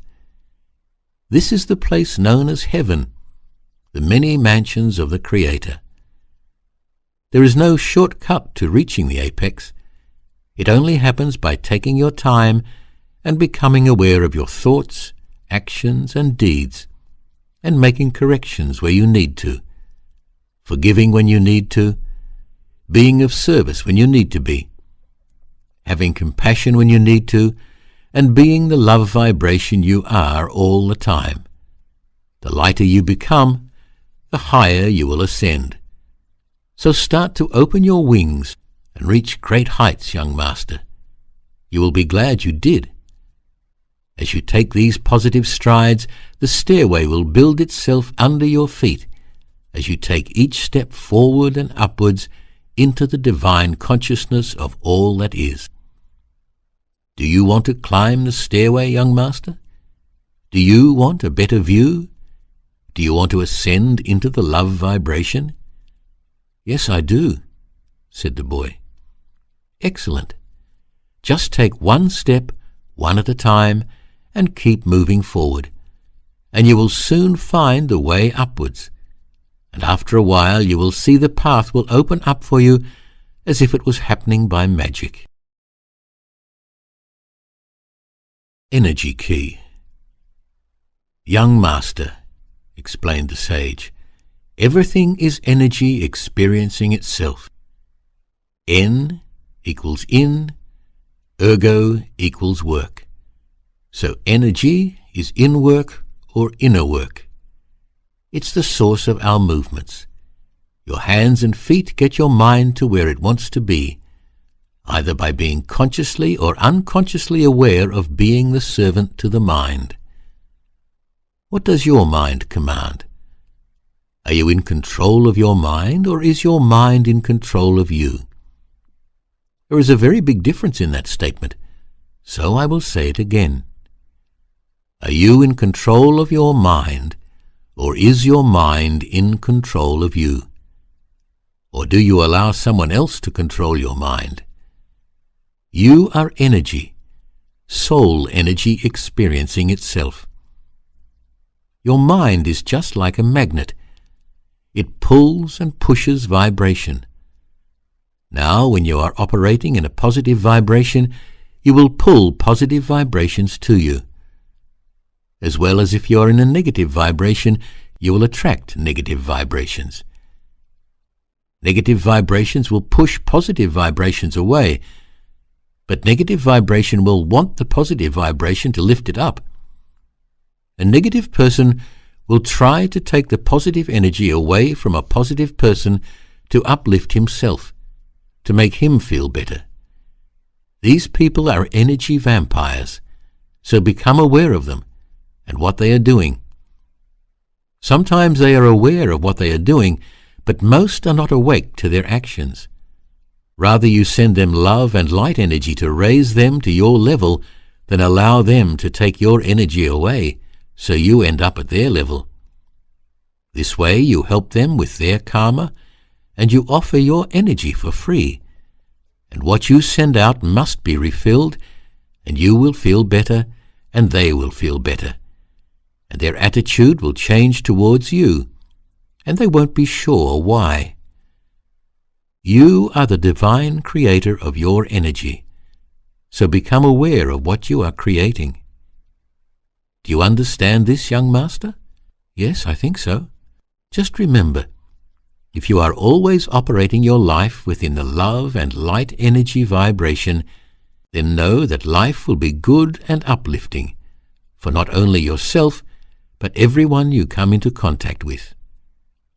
Okay, I will try. Good. Just keep trying, young master, until it becomes a good habit, and then you don't have any more worries, laughed the sage. Snowflake Effect Key. Have you ever seen snow, young master? Asked the sage. No, replied the boy.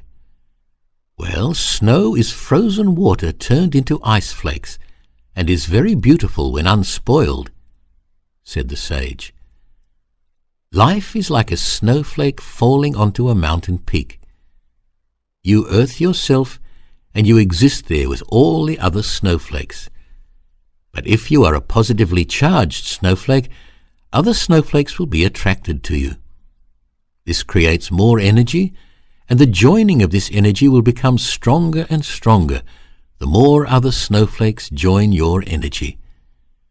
As other snowflakes draw closer together, there will be such a force that the energy will create an avalanche of movement, gaining and creating more and more energy.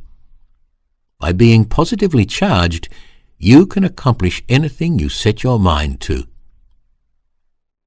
Although snow can be used in recreational fun by others to enjoy, it can also be deadly when out of control. So always control your energy, stated the wise old man. Always control your energy.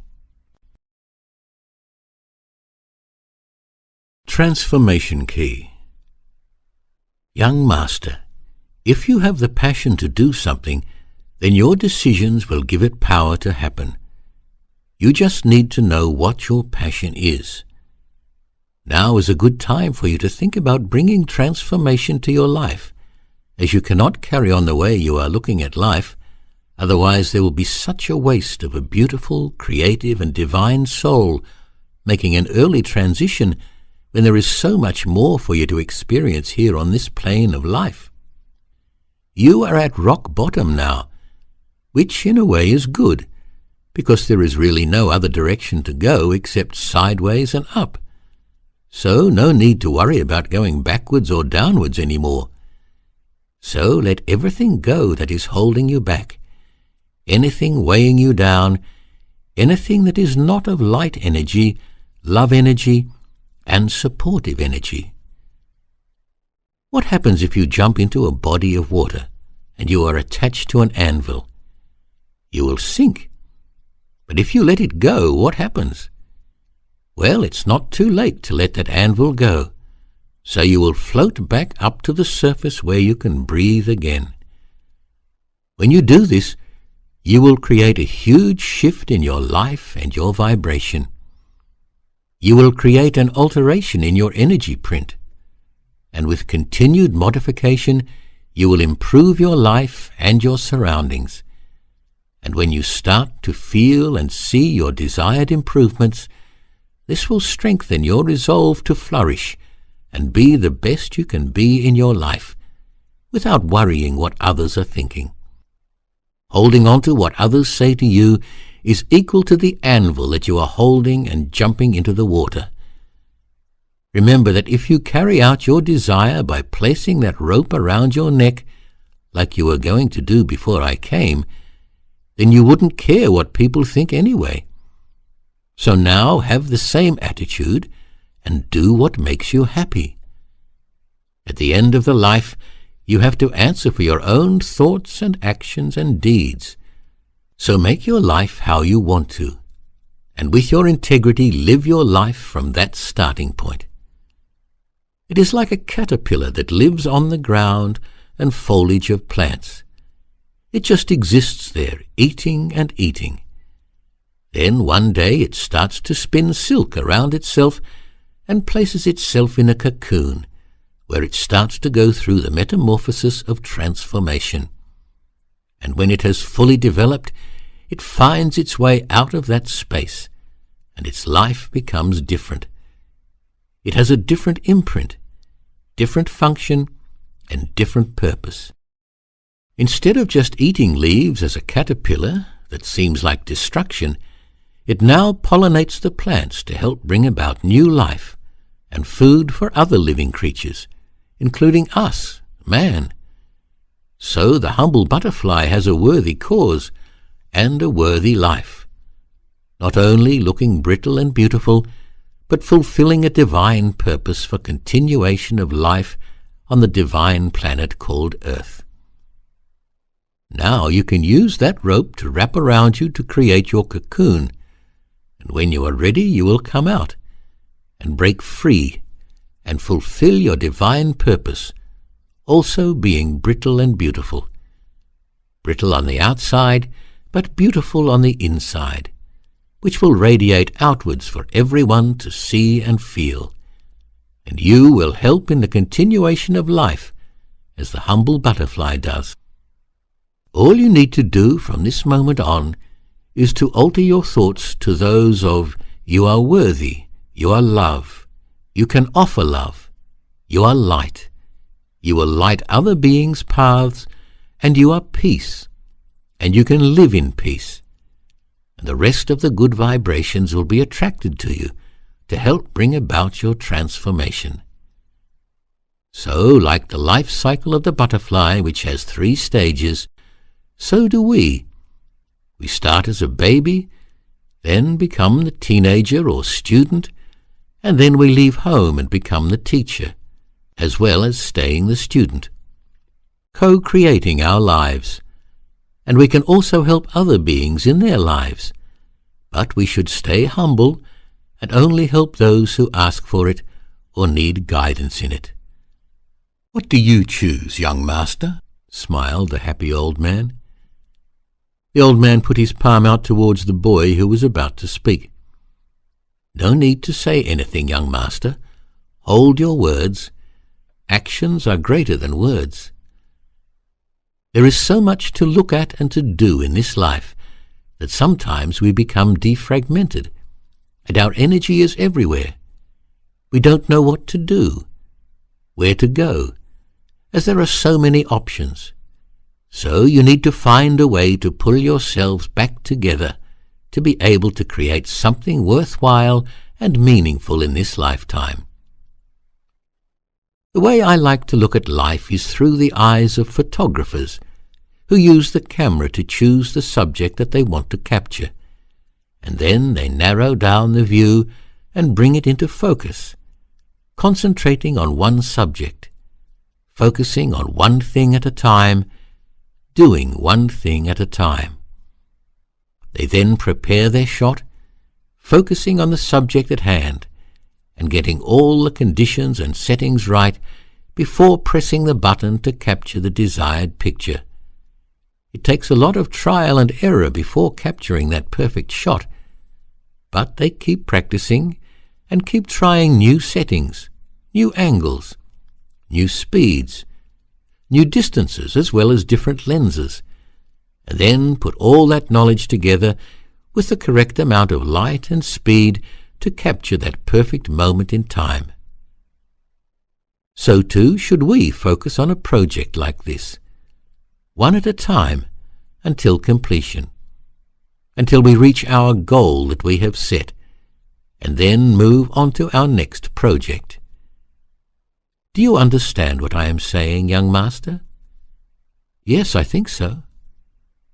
Do one thing at a time, young master, and do it to the best of your ability and how you want to do it. Life is one big learning curve, and you will never stop learning if you are open to it. You become the teacher and the student at the same time, like me, laughed the sage loudly, giggling to himself as he was thinking about his scattered childhood, where he had so many good ideas and intentions, but never got anything done until he started to focus on one thing at a time. Architecture Key. Young master, the most incredible architecture is the architecture of self, which is ever-changing, evolving, revolving, and has unlimited beauty and light inside, which radiates outwards for everyone to see and feel.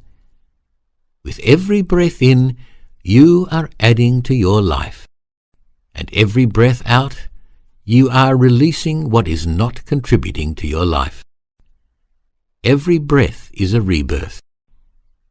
Remember, said the old master, you are the master designer, builder, and maintainer of your inner and outer life. You are the one that puts it all together to be the final product that everyone will see, admire, and comment on, as well as want to be part of, if you capture the imagination of others. So grow to be that masterpiece you are, and be mysterious, be different, be your authentic self, and most importantly, be yourself. There is no one like you, and I mean no one. You are your unique self, so be it, and live it, and build it your way. Iceberg Key. Do you know what an iceberg is? Asked the sage. Yes, said the boy. Excellent. You are quite knowledgeable, aren't you, young master? Smiled the sage. Now, if you look at an iceberg, What you see outside the water is minuscule compared to what's under the water. And we too are the same. What you see outside of yourself is minuscule compared to what's inside yourself. And what's inside yourself is more important than what's outside yourself. Just like an iceberg, the large piece under the water balances the outer bit, as with our own inner self, which balances our own outer self. Learning to meditate brings many benefits to one's life on a spiritual, psychological, and physical level, and it brings inner peace. On a spiritual level, it will help you to bring things into perspective, and will help you discover your purpose here, and will help you to understand yourself better. By doing this, you will bring harmony to your mind, body, and spirit, and you will bring acceptance to yourself as you learn forgiveness of not only yourself, but also of others as you change your attitude. It helps you live in the now, and helps give you direction to move in as you begin to experience oneness with everything. On a psychological level, it will help you develop your willpower, which will help build your self-confidence, which will help you release your fears as you begin to control your thoughts and recognize your thought patterns. It will also increase your creativity and develop your intuition, which will increase your productivity as you also improve your relationship with yourself and with others, and this brings stability into your life. You will begin to see the greater picture of life, which will help you solve your problems. This will bring you into balance where you can become more peaceful, and you will become more compassionate. On a physical level, you will become more relaxed, which will release your anxiety and depression. You will boost your immune system to keep you healthy, and your energy and strength will increase. You will also feel more alive, as your breathing will be deeper. As you get more oxygen into your system, your blood pressure will decrease, and your nervous system will relax. Now, doesn't that sound good, young master? Yes, it does. So, when you take the time to meditate, you will quieten the mind, where you can learn to build the bridge to bring the heart and mind together. Is not peace, love, joy, and happiness, as well as good health, what we are all looking for, young master? Said the sage. Yes, agreed the boy. So then, learn this practice called meditation, and go within and discover a whole new world of possibilities in your own divine kingdom, and recharge your battery, and keep it fully charged, young master. It will change your whole life for the better, said the sage joyfully. Love Graph Key. Now, young master, if you look at life as a pie chart, said the old wise master, and divide all life into categories, and you love all equally, then when one part seems to go missing, the rest of the love you have for all things will fill that void. Love conquers all. Love is the highest vibration. Nothing is more powerful than love. Pure love is God consciousness, which we are. Be and send out unconditional love from your heart, and through your thoughts, your words, your action, and your deeds, and then have no expectations whatsoever of their return. The universal law of cause and effect states every cause has an effect. Every action has a reaction. What you send out will return. So no need to think about wanting anything back as it is coming. What you need to think about is what you are causing. Your life is like a mirror. What happens to you outside yourself is but a reflection of your internal self, your thought patterns playing themselves out. So, only think about what you want, young master. Only what you want. The heart should be your handle, the divine instrument we are, the place we should operate from, hold dear, and give from when giving to others. And love is the vibration that comes from this place, along with compassion. Young Master, when you decide to make the journey to the center of your being, the center of your heart, which I have said before is no easy task, but one you must do alone, like walking the labyrinth, it's a sacred journey the individual makes inwards to the center of the heart, walking their own divine blueprint. It helps quiet the mind. It helps in reflecting upon one's own life. It helps in self-healing. It helps one to become self-aware, which can bring one into a peaceful state of being. As in our life, which is full of turns and sometimes seems like we are going backwards, we keep moving. And as we move, we are taking those vital steps forward and inward, as the journey of the labyrinth takes us north, east, south, and west. It takes us around and about, but eventually, with persistence, we get to the center. Once we master this journey, it leads us back to enlightenment, where we learn all is in perfection, and we let go, as everything is in the hands of the Great Spirit. Present key. Young Master, this key is very, very important to be aware of, said the Master. You cannot change the past as it has gone, but you can change your future by being happy and positive in the now, the present. The now will lead you to your future. Your future is how you feel and act in the now, explained the sage. Going inside of self is something everyone has to do as an individual sooner or later. So get to know thyself and live in the present, creating correct vibrations and intentions now, as this will be your future. The present is a gift from the Great Spirit, so treasure it. So if you cannot remember anything I have said to you today, remember this: live in the now, and live positively in the now, because what you think now will be your future, as one of the laws of the universe is the law of mentalism. As in essence the universe is mental, it is an infinite mind, so too are you and your mind. So don't limit your thoughts, because what you think you attract. So you can change your conditions by changing your thoughts. So use your imagination to create your divine magical kingdom, as you are a divine, magical, mystical being.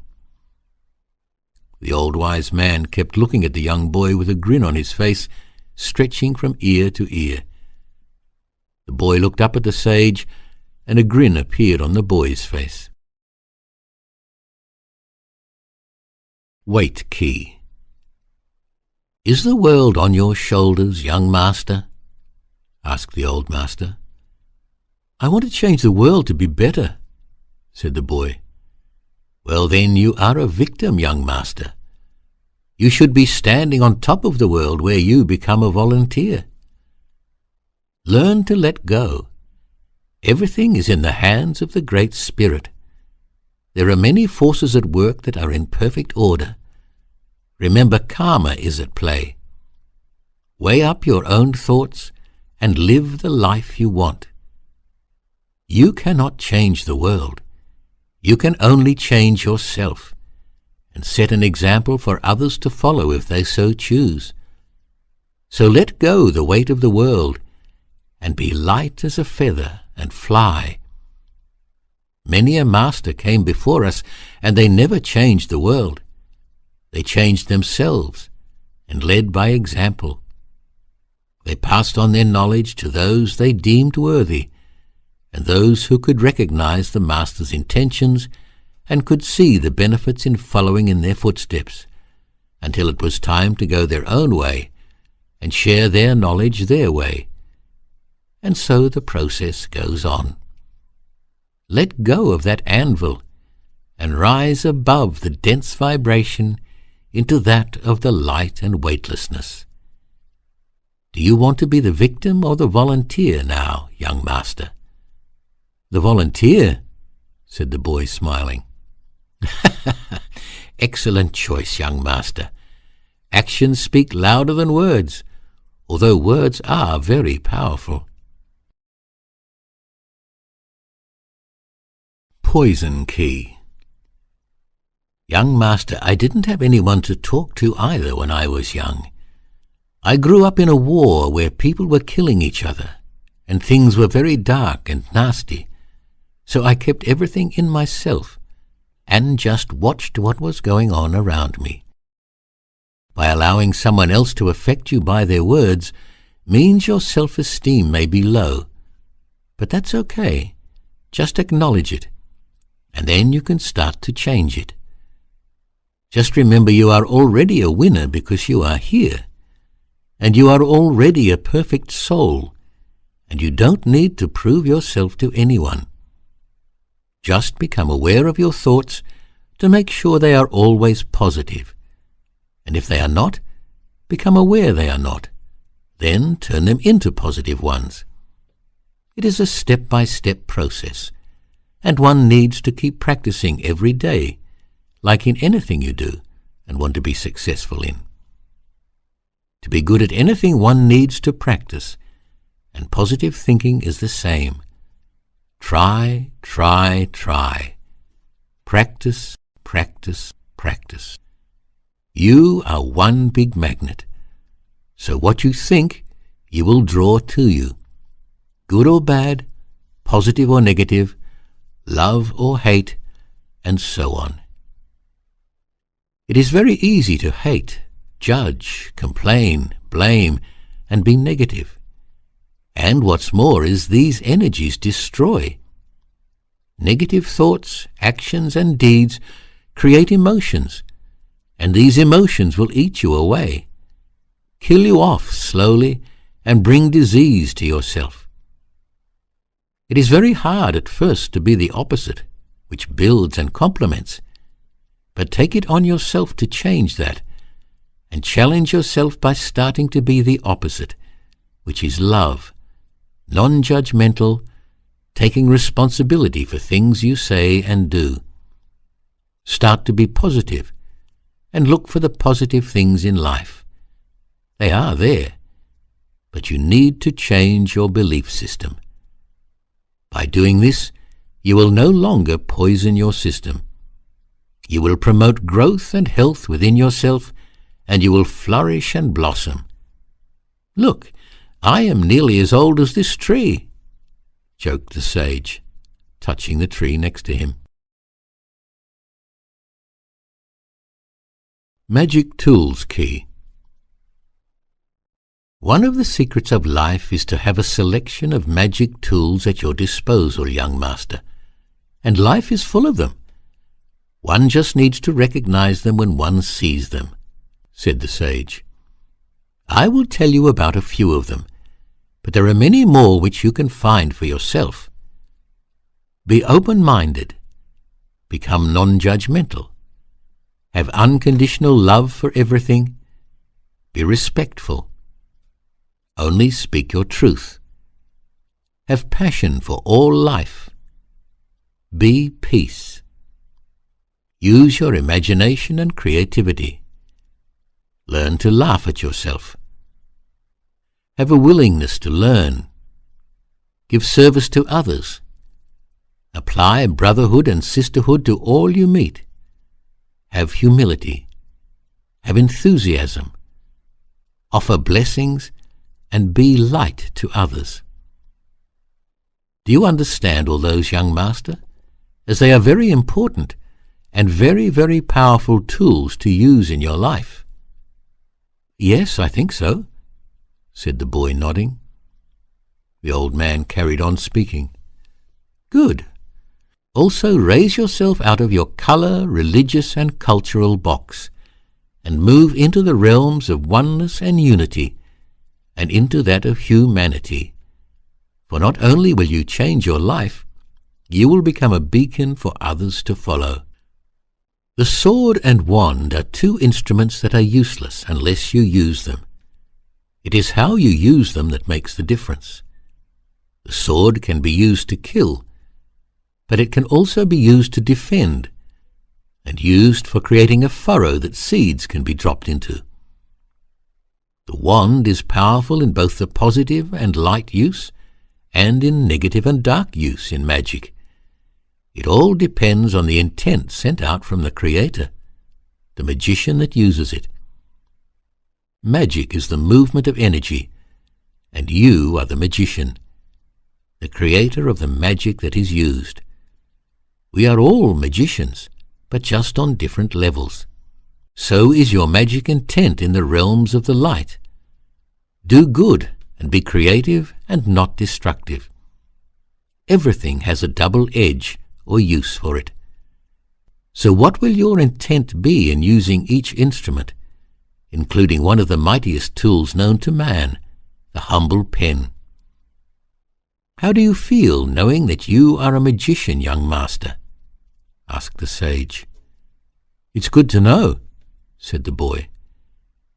But remember, it comes with huge responsibility, young master, because you do have an effect on everything, and by that I mean on yourself as well as humanity and the animal and plant kingdoms too. Okay, I'll remember that, said the young boy. Good, said the master. Then you will be a friend indeed. Vessel's Free Will Key. Young master, said the sage, we are all vessels. Who is the captain of your vessel? Who controls what goes into your vessel? Who controls what you do on the outside of your vessel? Who controls where your vessel goes? Not me at the moment, said the boy. Well, take control of your vessel and steer it using the light. By imagining we are all vessels on the water's surface, then is it hard to understand that we are all connected to the same source? No, said the boy. This planet is a planet of free will. We decide everything for ourselves. So don't allow others to impose their free will on yours, and don't impose your free will on others. We need to coexist all together, and we can if we operate from our heart center and in unconditional love. But until that happens, live your life as best as you can with no negative thoughts or actions, as hard as it may be, especially when something affects you directly. But that is your challenge, as we are all connected. So share your love and light with others who are unaware, and with others who are looking to find it. Mirror Key. Young master, said the old man, what is on your mind reflects outwards and will be felt. The vibration you generate inside is what will mirror outwards. If you don't have anything nice to say, don't say it. Don't even think it either. Reconnect your mind, body, and soul. Look at yourself deeply in the eyes in your mirror and say to yourself, I love you, and mean it, really mean it, said the sage. It will take time and perseverance to do this, as you will not be comfortable in doing this at first with yourself. Then, after trying, you will be able to do it proudly and confidently. Then you will be able to really face life with self-confidence and a knowing that all is more than okay. And you would have regained your power again to become your mastered self. What you see is what you get back. Give yourself time to reflect inwards. The sage smiled and said, Laughter is a stress reliever, so learn to laugh at yourself, young master. It will brighten up your day. How are you feeling at the moment, young master?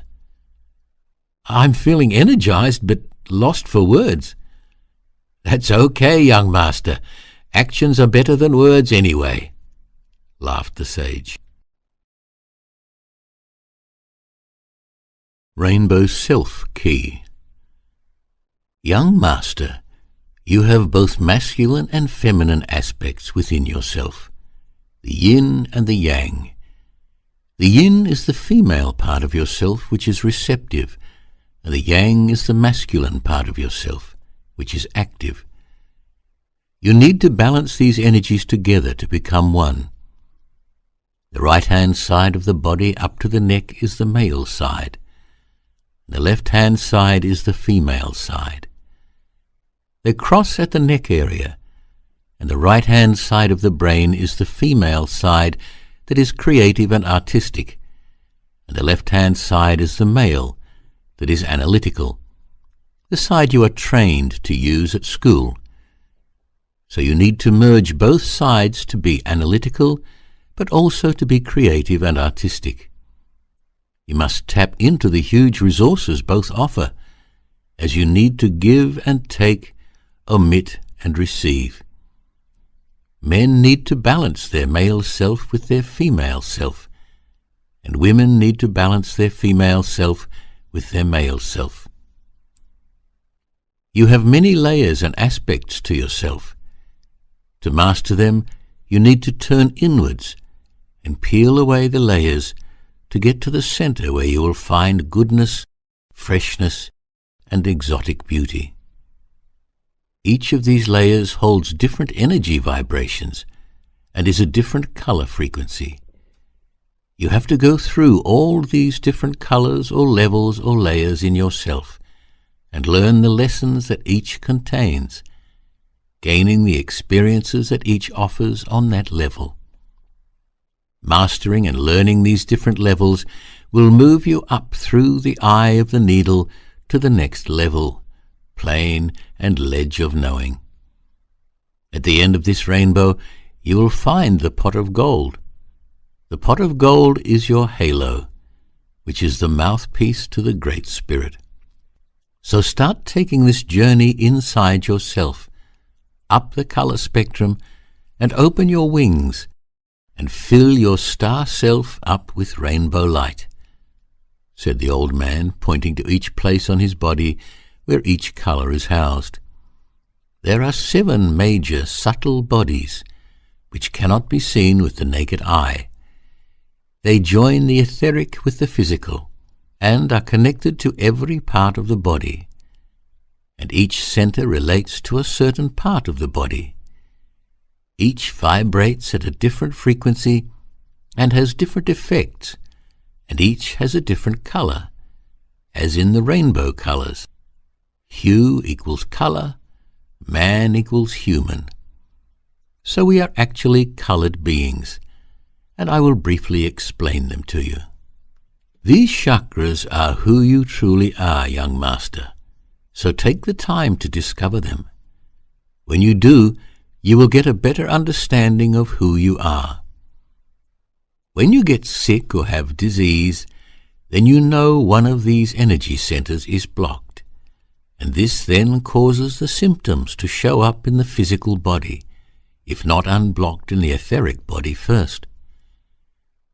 Your first chakra is red in color and is your base or earth body, which connects you to this most precious and beautiful planet, and it is your foundation. The base from which to start your journey upwards to the crown, and this chakra has got to do with your right to exist and your dealings in the material and physical world. This is where you need to lay a solid foundation and have the ability to stand alone and stand up for yourself. This is the place you ground your spirit force, and which then gives you the ability to operate on the physical plane.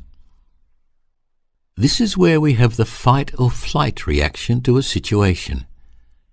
This is also where courage, strength of will, your pioneering and security stem from. When this chakra is working properly, you will have vitality, courage, self-confidence, and you will be extroverted. When it is not working properly and not balanced, Then you will feel insecure, have self-pity, will be aggressive and be fearful. It is very important, as this is the root that grounds you.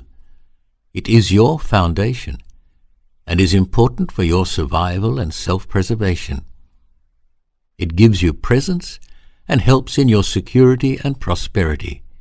Its location is found by your coccyx bone, the last bone in your spine. So visualize an energy flowing out of this area, like a plant root flowing and growing downwards into Earth's spirit, Mother Gaia's heart center, and ask her to accept your earth body energy and to help ground you and balance you, and to also help absorb nutrients, minerals, and other elements that your body requires to function properly and to keep you healthy. Feel and see this root anchoring your body deep and strong in the earth body, said the sage, as he pointed from his coccyx to the ground below him. The next chakra or energy body is the sacral and is the color orange. This is the chakra of water, where your emotions are housed. This is the area of your sexuality, where your desires come from, where your self-gratification flows from, and where you come to accept yourself and allow your feeling of pleasure to take place. This energy body deals with your happiness, confidence, resourcefulness, your enthusiasm, your social ability, and your constructiveness and self-assurance. It is a place where you form your emotional identity, where creativity comes from, along with your desire, pleasure, self-gratification, instincts, and your personal relationships and reproduction, procreation. The lessons here are the right to feel, to be sensual, and are connected to our sensing abilities. You also deal with your social and intimacy issues here. When this body is functioning well, you are sociable, creative, joyous, and independent. But when it is not functioning properly, you become withdrawn, destructive, despondent, and over-dependent. This is where you need to take control of your emotions and not let them run away with you. You need to have a still mind to create the still waters. Once you have the still waters, you can see the reflection of what is around you, and you can gently submerge into the subconscious mind then, and will be able to see, as there will be no muck floating about to blur your visibility. The next body is the solar plexus, and is yellow in color. This is the fire body, the chakra where your spirit is, where the seat of your will and power sits, where you define yourself, and where your vitality is generated, which gives you purpose, where your self-esteem is decided and your spontaneity and metabolism are powered. It's also the place where your ego operates from. Your lessons here are to gain personal power, your right to think, where you need to balance your intellect and where your self-control is housed. This is the place where your sense of humor comes from.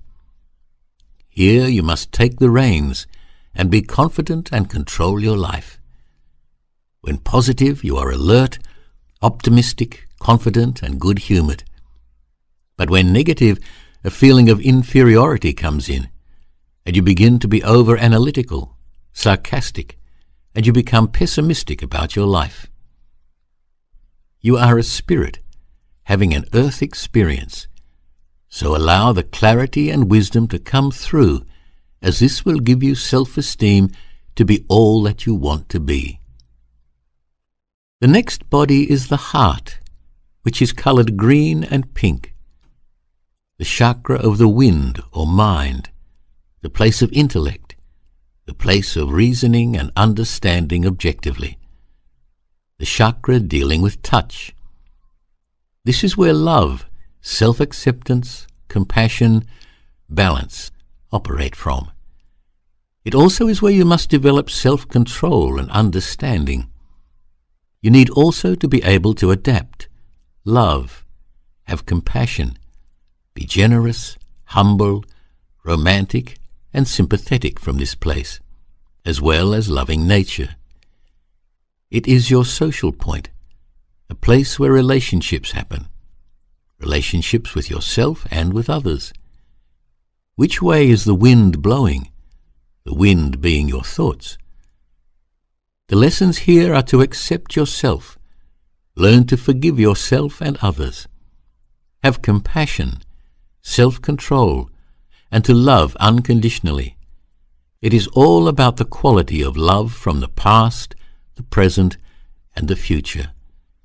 When positive and working in full strength, you will be loving, joyous, complete, whole, have inner peace, compassion, confidence, be motivated, nurturing, and you will be optimistic, outgoing, and your relationships will be good. But when negative and not working properly, it will be difficult to love, and you will have lack of hope. You will be in despair, have anxiety, be moody, be envious, be jealous, and be angry, and be fearful. So accept yourself, forgive yourself, and let go, and just learn to love. The secret here, young master, is just love. Let go everything and love unconditionally. The next body is the throat, ether, and the color light blue. The center of communication, hearing, free will, and where you become creative and have self-expression. A place where you want to be heard, the place of resonance. This is the place where you need to speak out your truth, have the ability to verbalize your truth. The lessons here are to become relational with yourself and in your other relationships, and to trust and to learn to express yourself and your own beliefs. Loyalty is another lesson you learn from this chakra, as well as your planning and organization of things. When positive, you will be loyal, tactful, you will be caring, calm, affectionate, and will be inventive and inspiring. When negative, you will be unfaithful, untrustworthy, self-righteous, and very cold. The aim and challenge here is to be decisive, healthy, and gain knowledge. The throat is the bridge between the heart and the mind. So get the mind to be positive and creating good, happy, magical thoughts. The bridge will introduce the heart to these thoughts to allow the action to come from the heart. The next body is the third eye, the color indigo, which is in the middle of your forehead. It is centered in the pineal gland in the brain. It is like a pine cone and is connected to sight or vision, to your intuition, extrasensory perception, and imagination. It gives you sight of the bigger picture and your psychic perception and where your inspiration comes from. This chakra deals with self-knowledge, wisdom, intellect, and clairvoyance.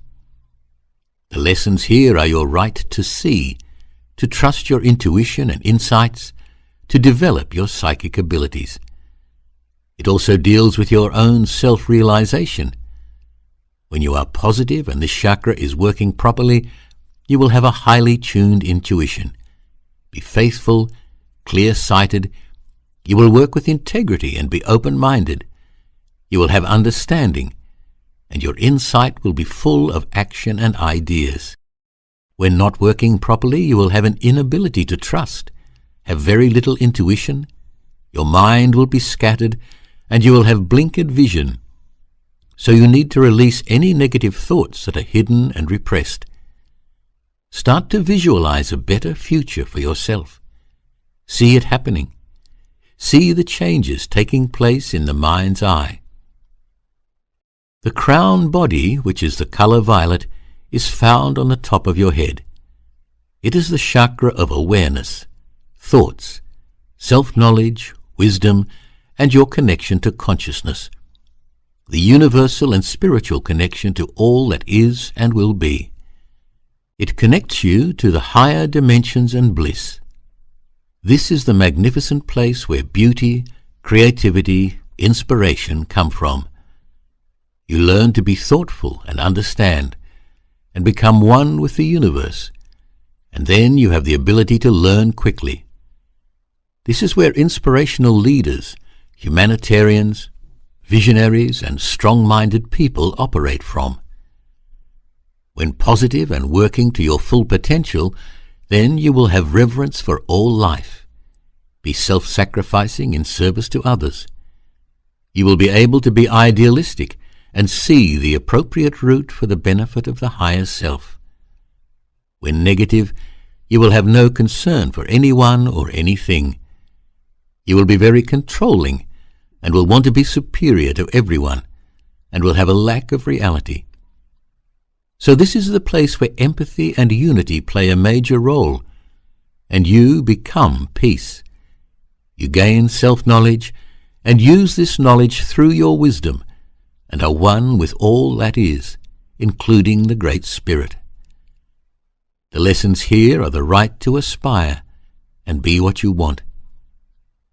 Have dedication to divine consciousness and trust the universe. Learn about spirituality and connect to the Great Spirit or higher intelligence, integrating the conscious and subconscious into the superconsciousness. This is the place of silence, if you allow it to be, your own temple, the place of the 1,000-petaled lotus flower, which truly is beautiful. As the roots of the lotus flower anchor itself in the muddy and dirty waters, it still has the ability to create magnificent flowers for all to see. Be like the lotus. Anchor your roots, your foundation in the ground of the muddy waters. Still the mind, and the waters will become peaceful. The silt will settle, and as you grow into the air, the light, the openness, then know that in time you will bud the most magnificent flowers, and you will reflect outwards for all to see and feel. The aura is very important, young master, said the sage. One needs to keep it healthy and strong. This will keep you safe, protected and healthy. The aura is the place where something manifests first, then works its way into a chakra, which then manifests as symptoms in one of the chakras. Then the body becomes uneasy or in disease, and then you become ill and out of balance. The aura is energy that surrounds the body of all living things. When you come into the presence of a powerful being, what you are feeling is their powerful aura, the powerful energy they are giving off. When you are with a sick person, the aura is very weak, and there is no power given off, as it were. The aura also changes colors and vibration, depending on what is being thought about in the mind. So that is how powerful your thoughts are. They change your energy field that you have around you, and what you send out. Take the time, young master, to try and see the aura. Feel the aura. Place your two hands together and very slowly pull your hands apart and feel the energy between them.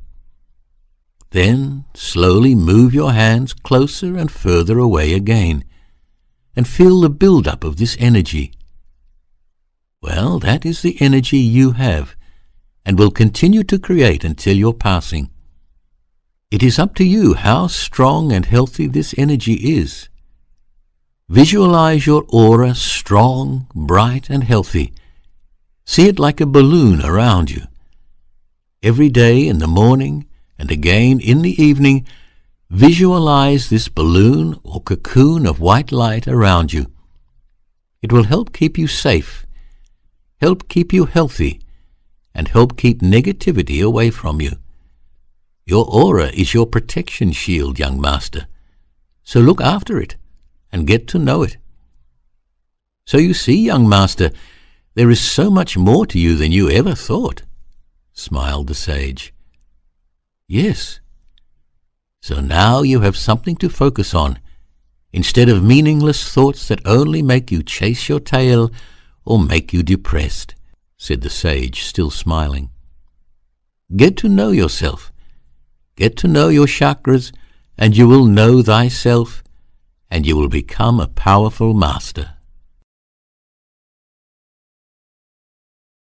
Mother Nature Key.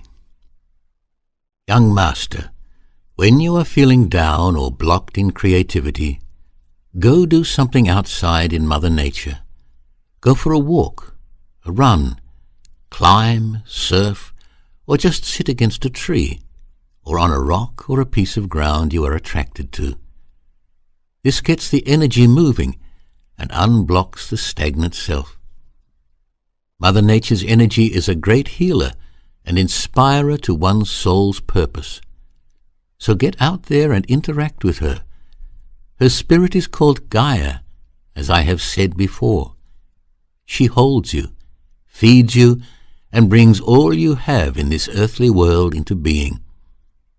Connect your energy with her by visualizing roots going out of your feet and going into her. Ask her to accept your energy and to bring balance and harmony to you. This will ground you, so you can bring into manifestation your dreams and visions. This will also help you bring all your 5 senses alive to see and feel and smell and hear and taste what is going on around you. Become like that photographer who looks at everything, including the tiniest things, looking for a potential image. Look at the colors, textures, light source, angles. This will make you feel alive. Then your creative juices will flow and you will create wonderful magic, said the sage. Mother Nature is surely wonderful and never boring to look at when you tap into her rhythm. Creating your space key. And there's more, young master, and this too is just as important. Just when you thought that was all you were going to learn today, laughed the sage. I know I have repeated myself a few times, but they are things you should listen to and take notice of. Work for the highest good of everything, including yourself. Surround yourself with positive people, sayings, and have positive actions. Simplify your lifestyle and release old stagnant energies and clutter. Always be aware of what energy is around you. Life is full of good opportunities. Visualize yourself in these spaces first. Then you will be guided by your higher self to be in the correct place at the correct time. As you can see yourself in the past, you can do the same for your future. Create your reality. What do you want? You have the power to manifest your vision through the law of magnetics. The greater the intent, the greater the manifestation. Remember, you are one great, powerful magnet. So let me recap the laws of the universe for you again, young master, to put it all into perspective, said the sage. The law of mentalism is the law of the infinite mind. The universe is infinite, just like your thoughts can be. What you think, you attract. The universe is mental in nature, and so are we. The law of divine oneness means everything is connected. So what we say, do, and believe will have an effect on others and the universe around us. The law of correspondence is, as above, so below. You and the earth are a micro of the macro. Everything is within a hierarchy, as we are within a hierarchy of a hierarchy, and so on. The cosmic hierarchy is infinite, and so is your potential as a cosmic being. So think without any limitations, as the physical world energies of light, vibration, and motion have their corresponding principles in the etheric or universe. The law of vibration tells us that everything moves, vibrates, and travels in circular patterns at a different frequency. All is part of the cosmic intelligence. The higher the vibration, the higher the position in the scale of life. Everything is a vibration within a vibration, and is unique to itself. So control your vibration of thoughts, and you control your physical experiences. The law of polarity shows us that opposites are the same, but different only in degree. The paradox here is everything is one and the same, just different as we humans are the same but different. We can transform undesirable thoughts by concentrating on the opposites. The law of rhythm shows us that everything vibrates. Everything has tides with ebbs and flows where things increase and decrease. These rhythms establish the seasons and cycles. Everything swings backwards and forwards. Everything that goes up must come down. Things are created, things are broken down. Nations rise and nations fall, and this is the natural cycle of life in its rhythm and flow. So if one is in depression or pain, know that you will swing out of it in time, as will you, young master. The law of cause and effect is where we are a mirror unto ourself. Action creates reaction. So what we think internally, we create externally, as everything is a reflection of our mind and our thought patterns. So only think what you want. As nothing happens by chance, and you reap what you sow, you get back what you give out. Action equals reaction. The law of gender tells us that everything has a masculine and feminine aspect within itself, and we need to bring these two powerful forces together to become one. So we learn to give and receive. So no one force is more dominant than the other, which will bring us into balance, the yin and the yang. It is this law that governs creation. Both are needed for life to exist. The law of attraction demonstrates how we have created things through our thoughts, feelings, words, and actions, which have attracted the events and people that have come into our lives, and will continue to come into our lives. The law of perpetual transmutation of energy shows that we have the power to change any condition in our life to that of higher vibration. Higher vibration consumes the lower vibrations. So, by understanding this law, you can change your low vibration into that of a higher frequency. Changing the vibration changes the effect. Young Master, these are the universal laws you should get to know and work within them. I know this is a lot to take in, young master, but it is to show you that there is so much more to yourself than you have been told, and it gives you a focal point to work from, like the corner piece of the jigsaw puzzle. Put it together one piece at a time, one step at a time. This, I tell you now, is but a small fraction of what is. Ask and you shall receive key.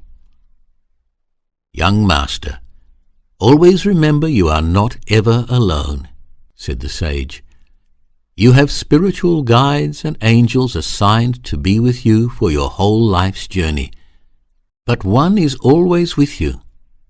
Others come and go depending on what you are doing and the skills you require at any given time. So this is when special guides and angels come to you and help you in your tasks, and then they go again.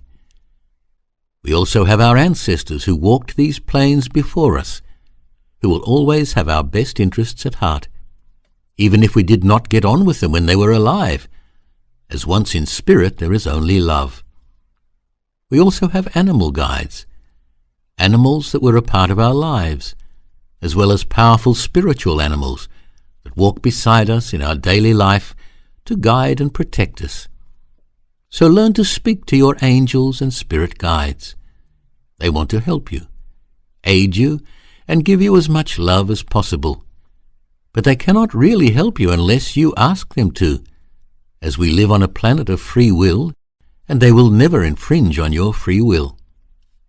Take the time to quiet your mind, and you will begin to hear them communicating with you, or feel them touching you to reassure you that they are with you, and in some cases you will even smell them.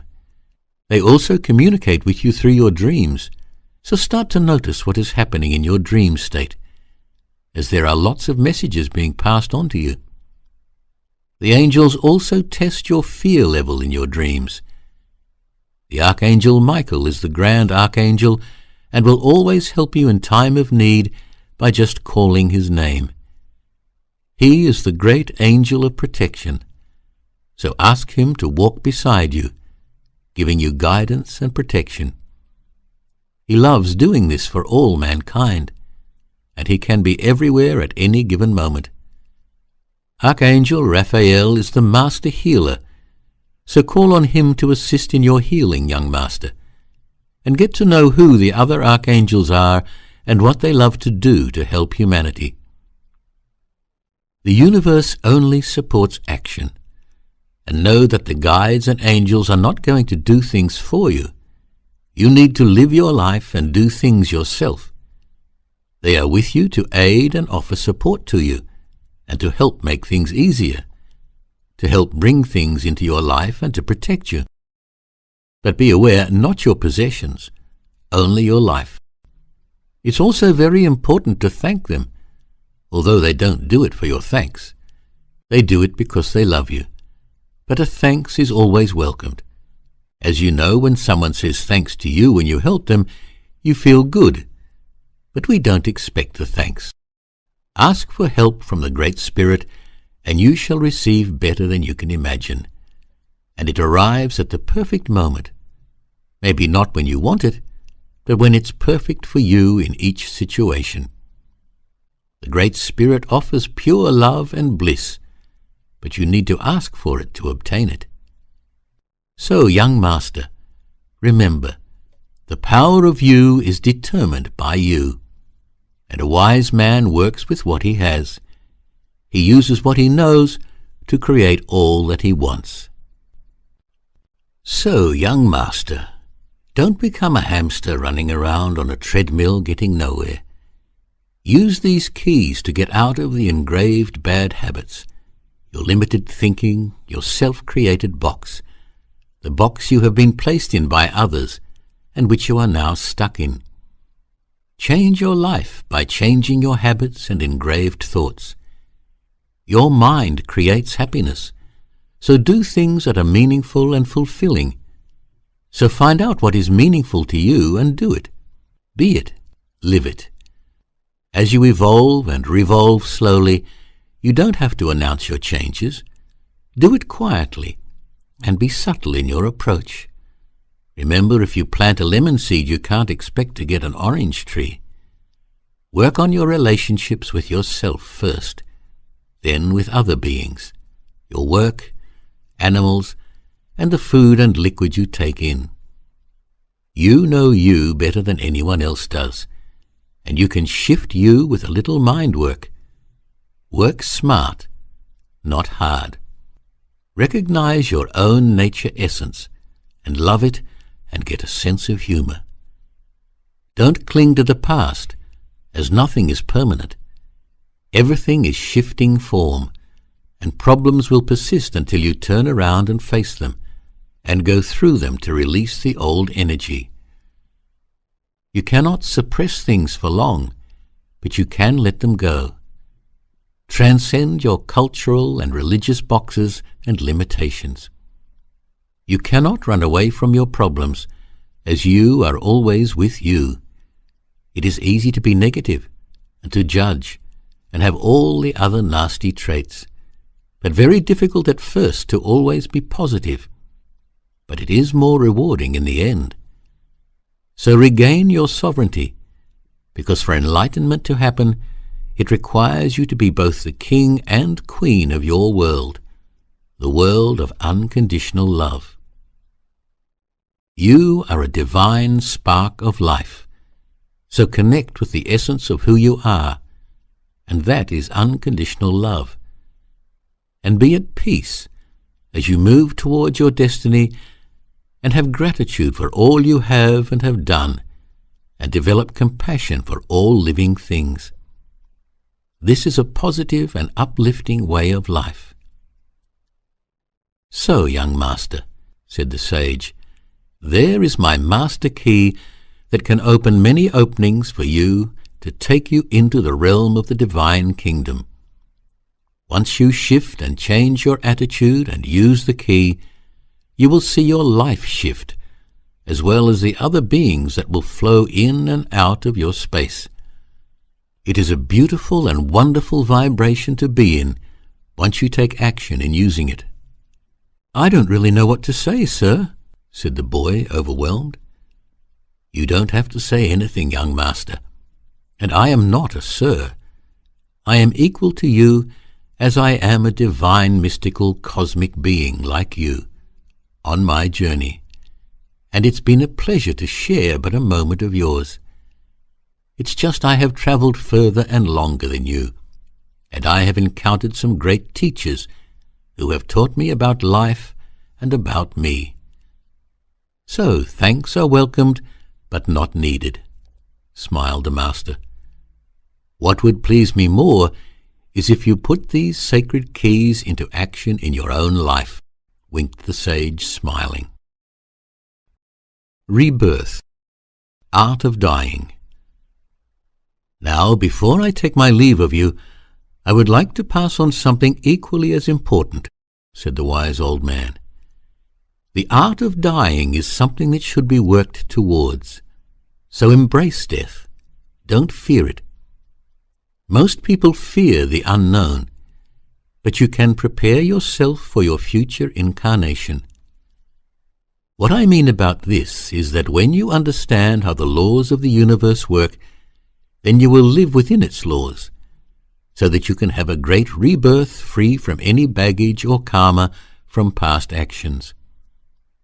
When you understand that actions create reactions, and with that determine your individual and our collective futures, then you will live in a way that will make sure your actions are always correct, positive, and loving. It is one inescapable truth that we all will eventually age and drop this earth body.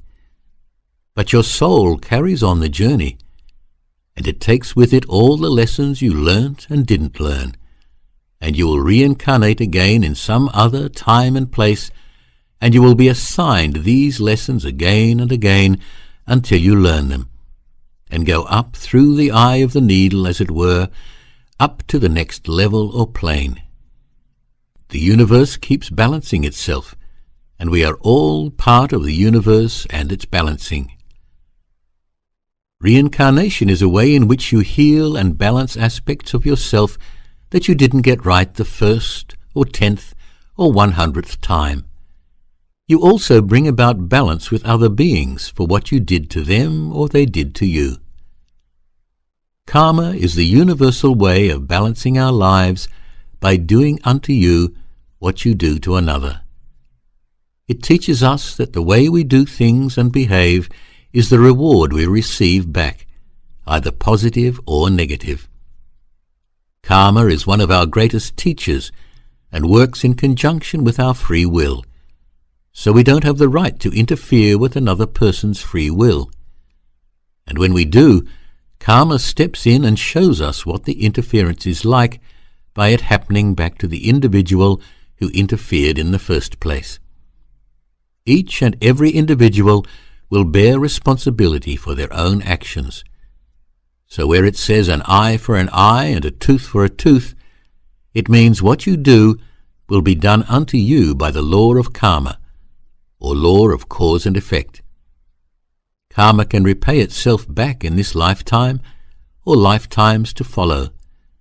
But make no mistake, it will come back. So learn your lessons now. Learn the art of dying. As in the art of war, the general should know his enemy to defeat them, so too should you know your enemy. Your enemy is not some outside force that you don't have control over.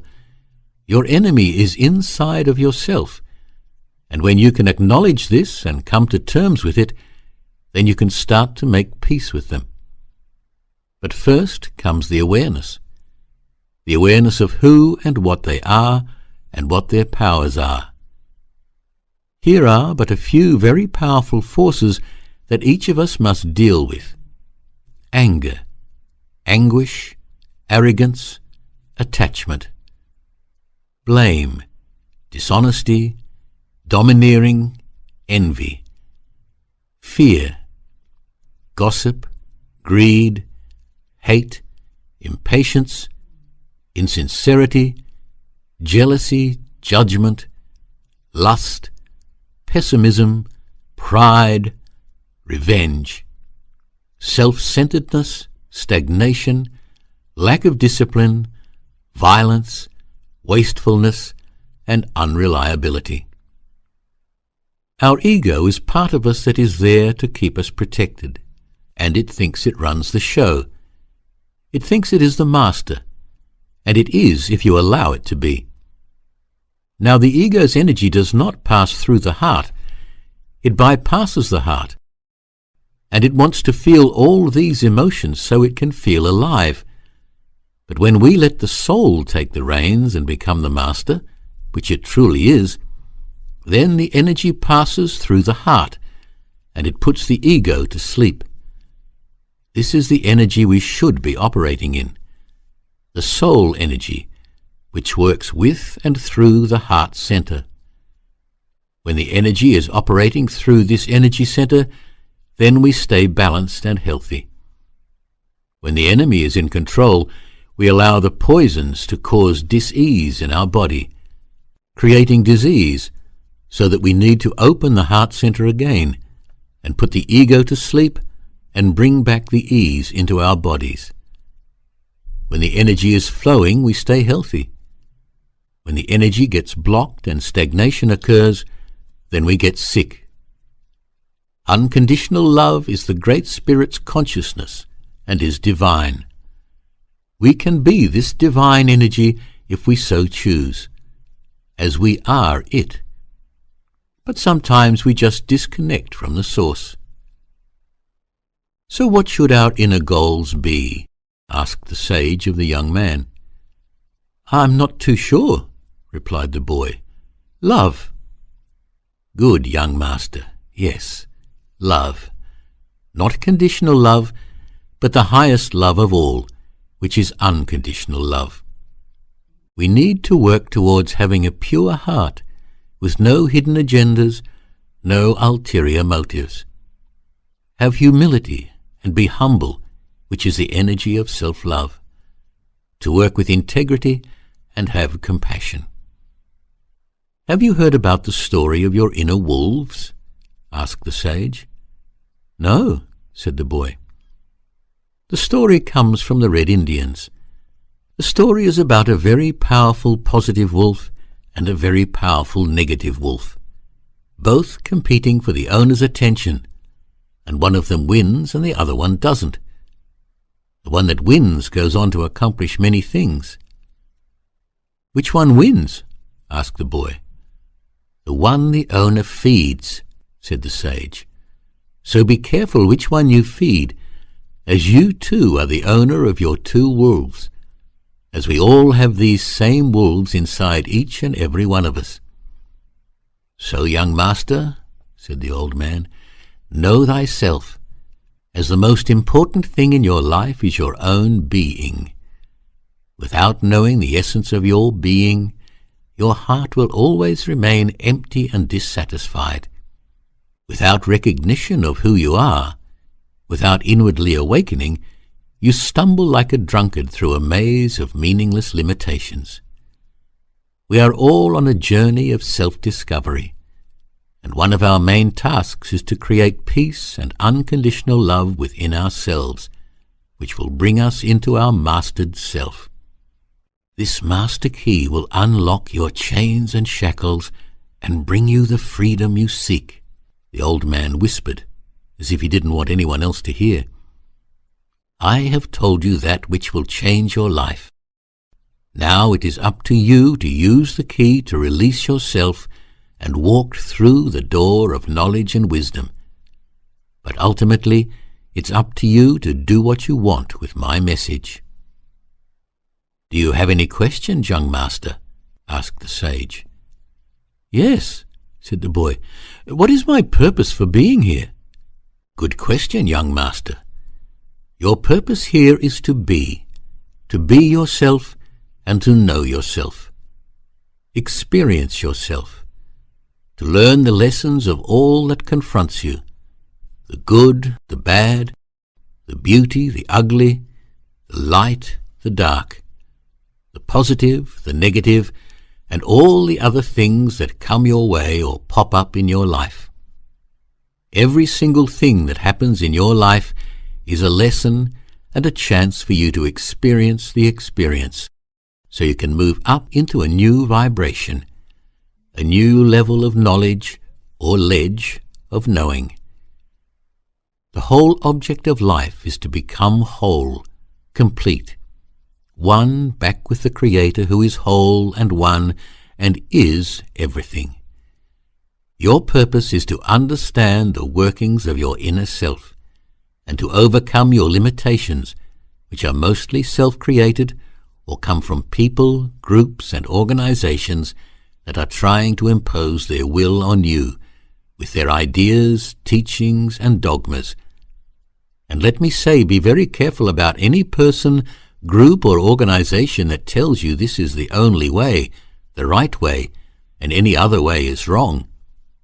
People, groups, or organizations that offer guidelines with no strict rules are more helpful and will have a lot more concern for your well-being. Also beware of the family curse, if you will, where you are told this is the way we do things, or you cannot do that, or if you do this, people will look at you like that, and you will be cast out if you say or do this. This is how it is done in our way of life or belief structure. Things just are. There is really no right or wrong way, just a way. And as I have stated before, there is universal laws for each action, reaction, and each decision will take you somewhere. So it's up to you where you want to go. These are all limitations. If you take it in and believe it to be truth, then you will limit yourself, put yourself in a box, as it were, where you only have limited space to maneuver. So my guidance to you is don't allow yourself to be boxed in, limited, or told what to do. You need to find your own truth and live by it. Make your own story. Take a road that has not been traveled before. But remember, there are universal laws which govern everything, and you need to work within these laws. And this is just what's going on inside you, laughed the sage again. Now about outside you. The work you do is just an added bonus. So that is why it is important to find out what your passion is and make your passion your work, which is actually your hobby, which you love to do, so it doesn't feel like work. You feel energized before, during, and after you have finished.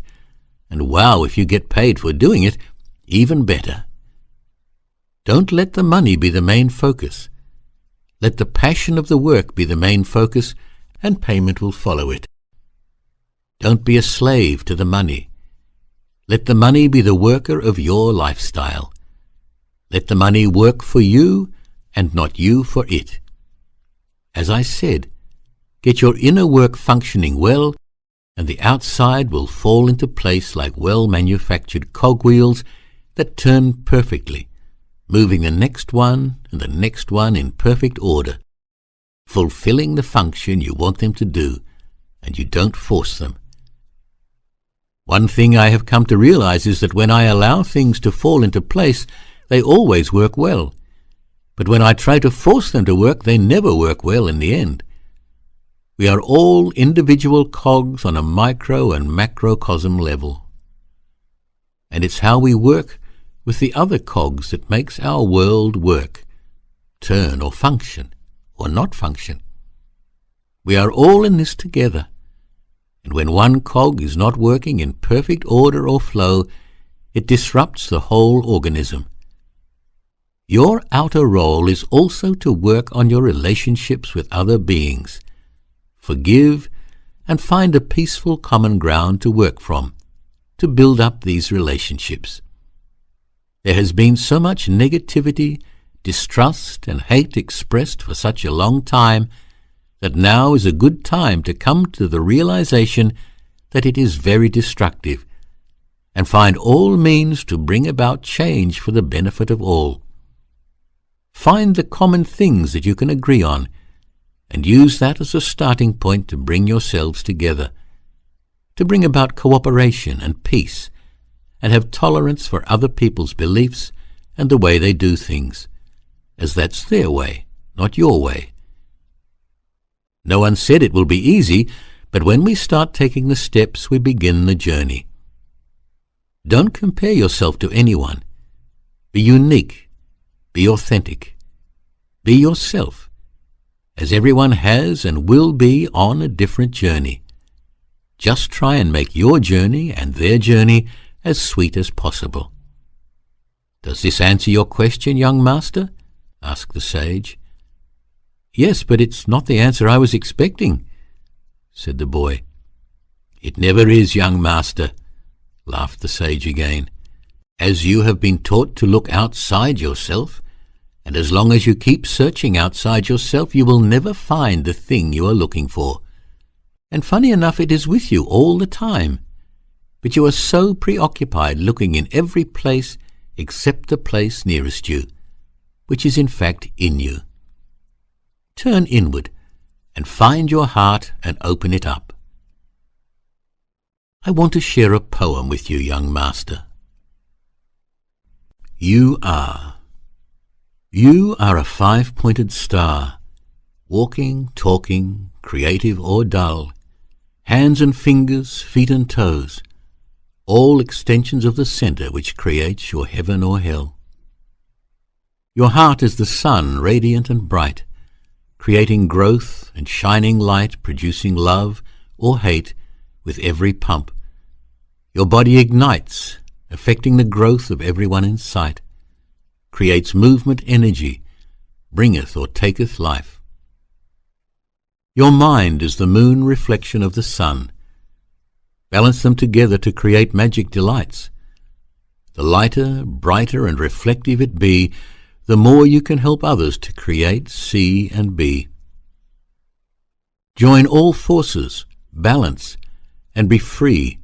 You are your mind and personality captured or released. Only you can make these happen, because you are your own king, joker, or queen. Let your domain be reflective from deep inside of your source.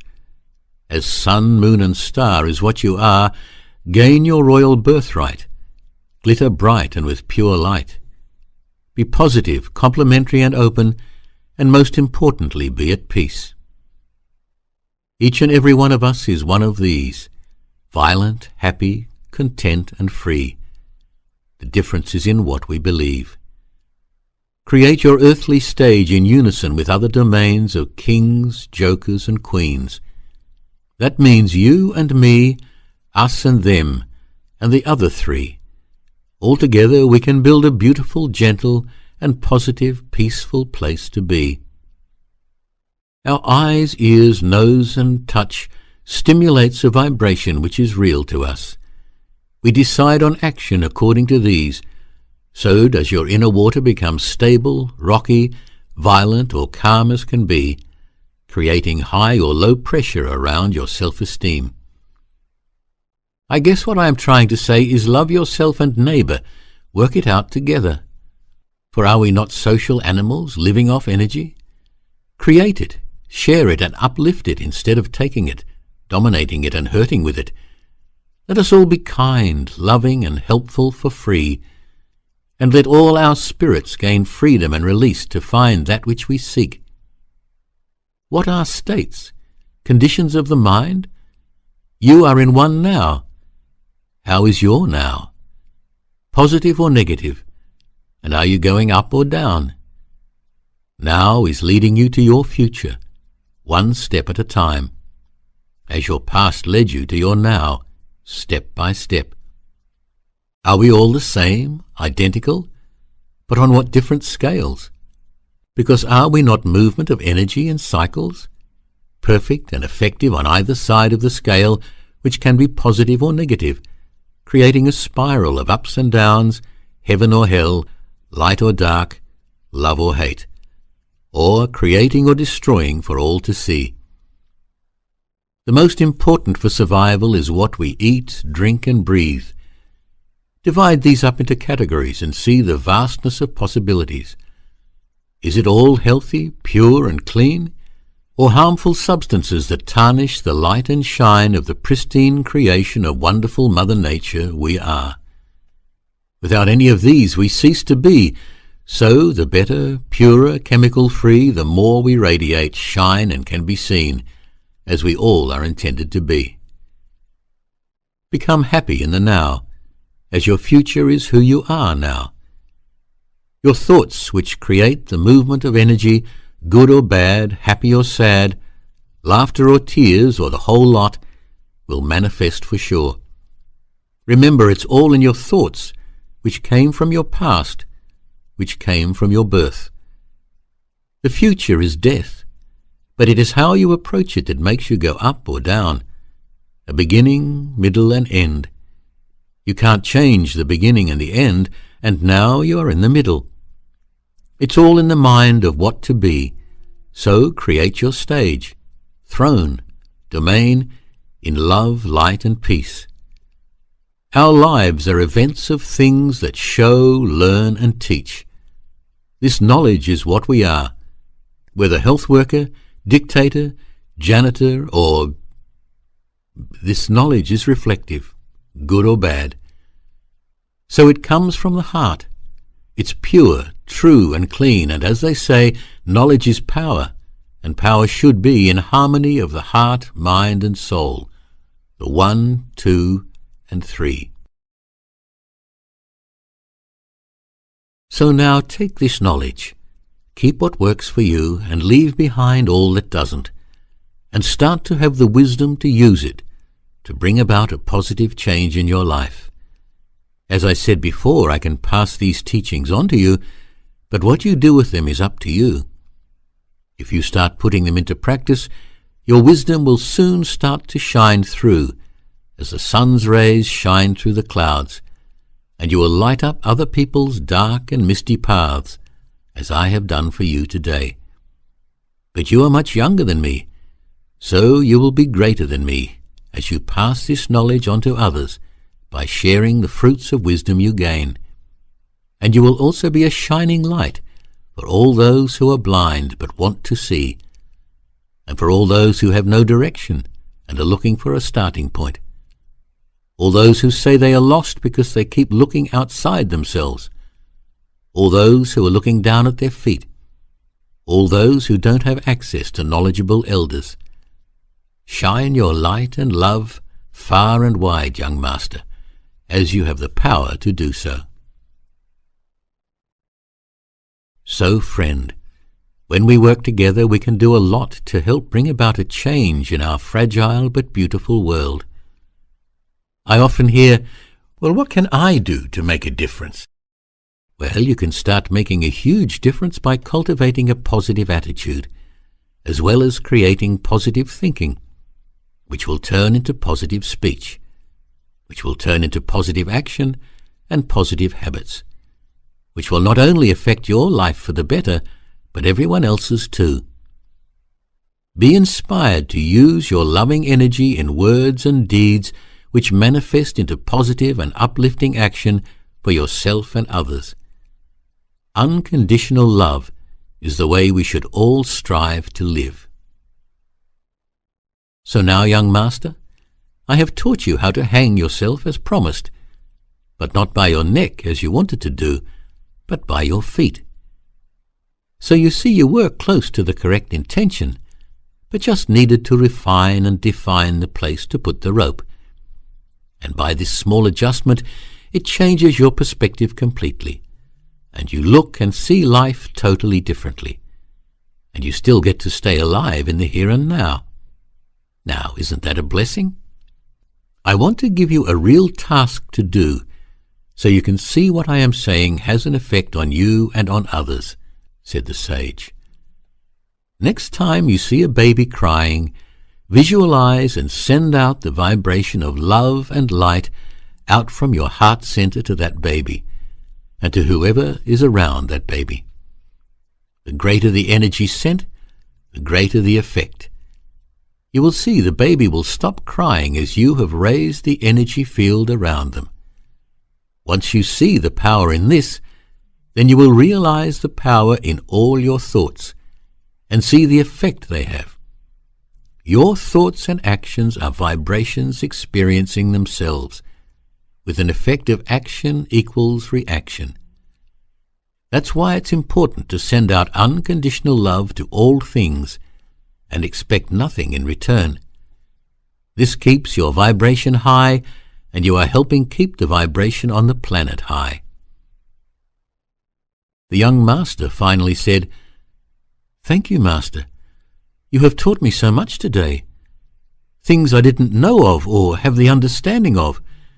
And what you have said to me today, nobody has ever spoken of these things to me to help me understand who and what I am and what my power is.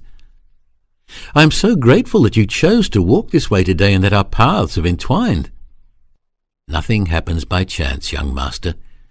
This is all by great design, and you are ready. When you are ready, a teacher will appear, said the wise old man, and here I humbly stand before you. My teacher did not arrive until much later in my life, so you have a great head start on me. Then, as you say, nothing happens by chance, and I am still glad that this connection between our souls has been made at this time. I will still go ahead and hang myself, but I will hang myself by my foot, as you have told me, and I will turn my life upside down and look at it in a totally different way than how I was before, said the young master, feeling very empowered. Good, young master. Go forth and look at the positives in life, and all your blessings you have, and see the colours around you, and hear the beautiful sounds, and smell the tantalizing fragrances and natural perfumes that our beautiful Mother Gaia displays. I will now bid you farewell, young master, and may you rise high like the reborn phoenix and accomplish many great things, said the master, putting his hands together in front of his face and giving the young master a slight bow. Tell me, how can I find you again? Asked the boy. The sage turned around, pointing to everything around him, and said, I am with you always, and I am around you always. You just need to open your eyes and see, and open your ears to hear. The old man put his hands together again, but this time in front of his heart, and he again slightly bowed towards the boy and said, Thank you for your precious time, young master. I now bid you farewell, and will let you get on with what you were doing. Where are you going? Asked the boy, not wanting the old master to leave him. I am going where I need to be, said the sage, turning around and taking steps to join the road on which he was earlier. And where is that? Again asked the boy desperately. Wherever I am, waved the old wise man, grinning. Wherever I am. And remember 2 last things, young master, said the sage in a loud, happy and joyful voice as he was walking away, waving goodbye. Your body is your temple, and becoming the master of your own life takes a lot of inner reflection and outer releasing, as what I have said to you today is but a small fraction of what is. And you are the master of your own destiny, and your greatest challenge should be to discover who you are and then accept yourself as you are the artist of your own masterpiece. and the twinkle in your eyes is as amazing as the sunrise, and your smile can make others smile. And as quietly and gently as the master had arrived, he left.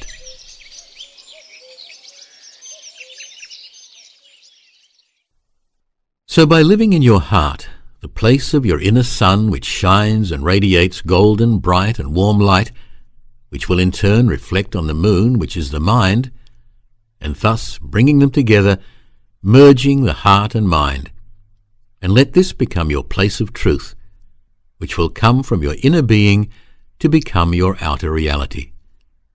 What you think internally, you will mirror and create externally. So it's important to combine your heart, the sun, with your mind, the moon, and become a brighter star than you already are. The rest of the power of the Master Key comes from the place you hold, which should be the heart. Love will join the rest together to create the Master Key. Without the heart and love, you don't have a Master Key to open up the doors of the divine. Alan Rufus. If you have enjoyed this audiobook and have gained something from it, please leave a message below and hit the like button. If you would like to support me, you can purchase a paperback book for yourself or to give as a gift to someone. Or you can also get your very affordable instant ebook download from the links below. Please also come to my website, alanrufus.org. That's ALLANRUFUS.org, and register your email address to receive other motivational bits and pieces, information, newsletters, as well as to find out about any upcoming talks that I'll be having. Thanks again for taking the time to listen to this personal development book, and take with you that which resonates with you and leave the rest behind for another day. Please feel free to share this link with all your friends and family. I hope to see you at one of my talks. I wish you blessings of love, light, joy, and peace. Alan Rufus.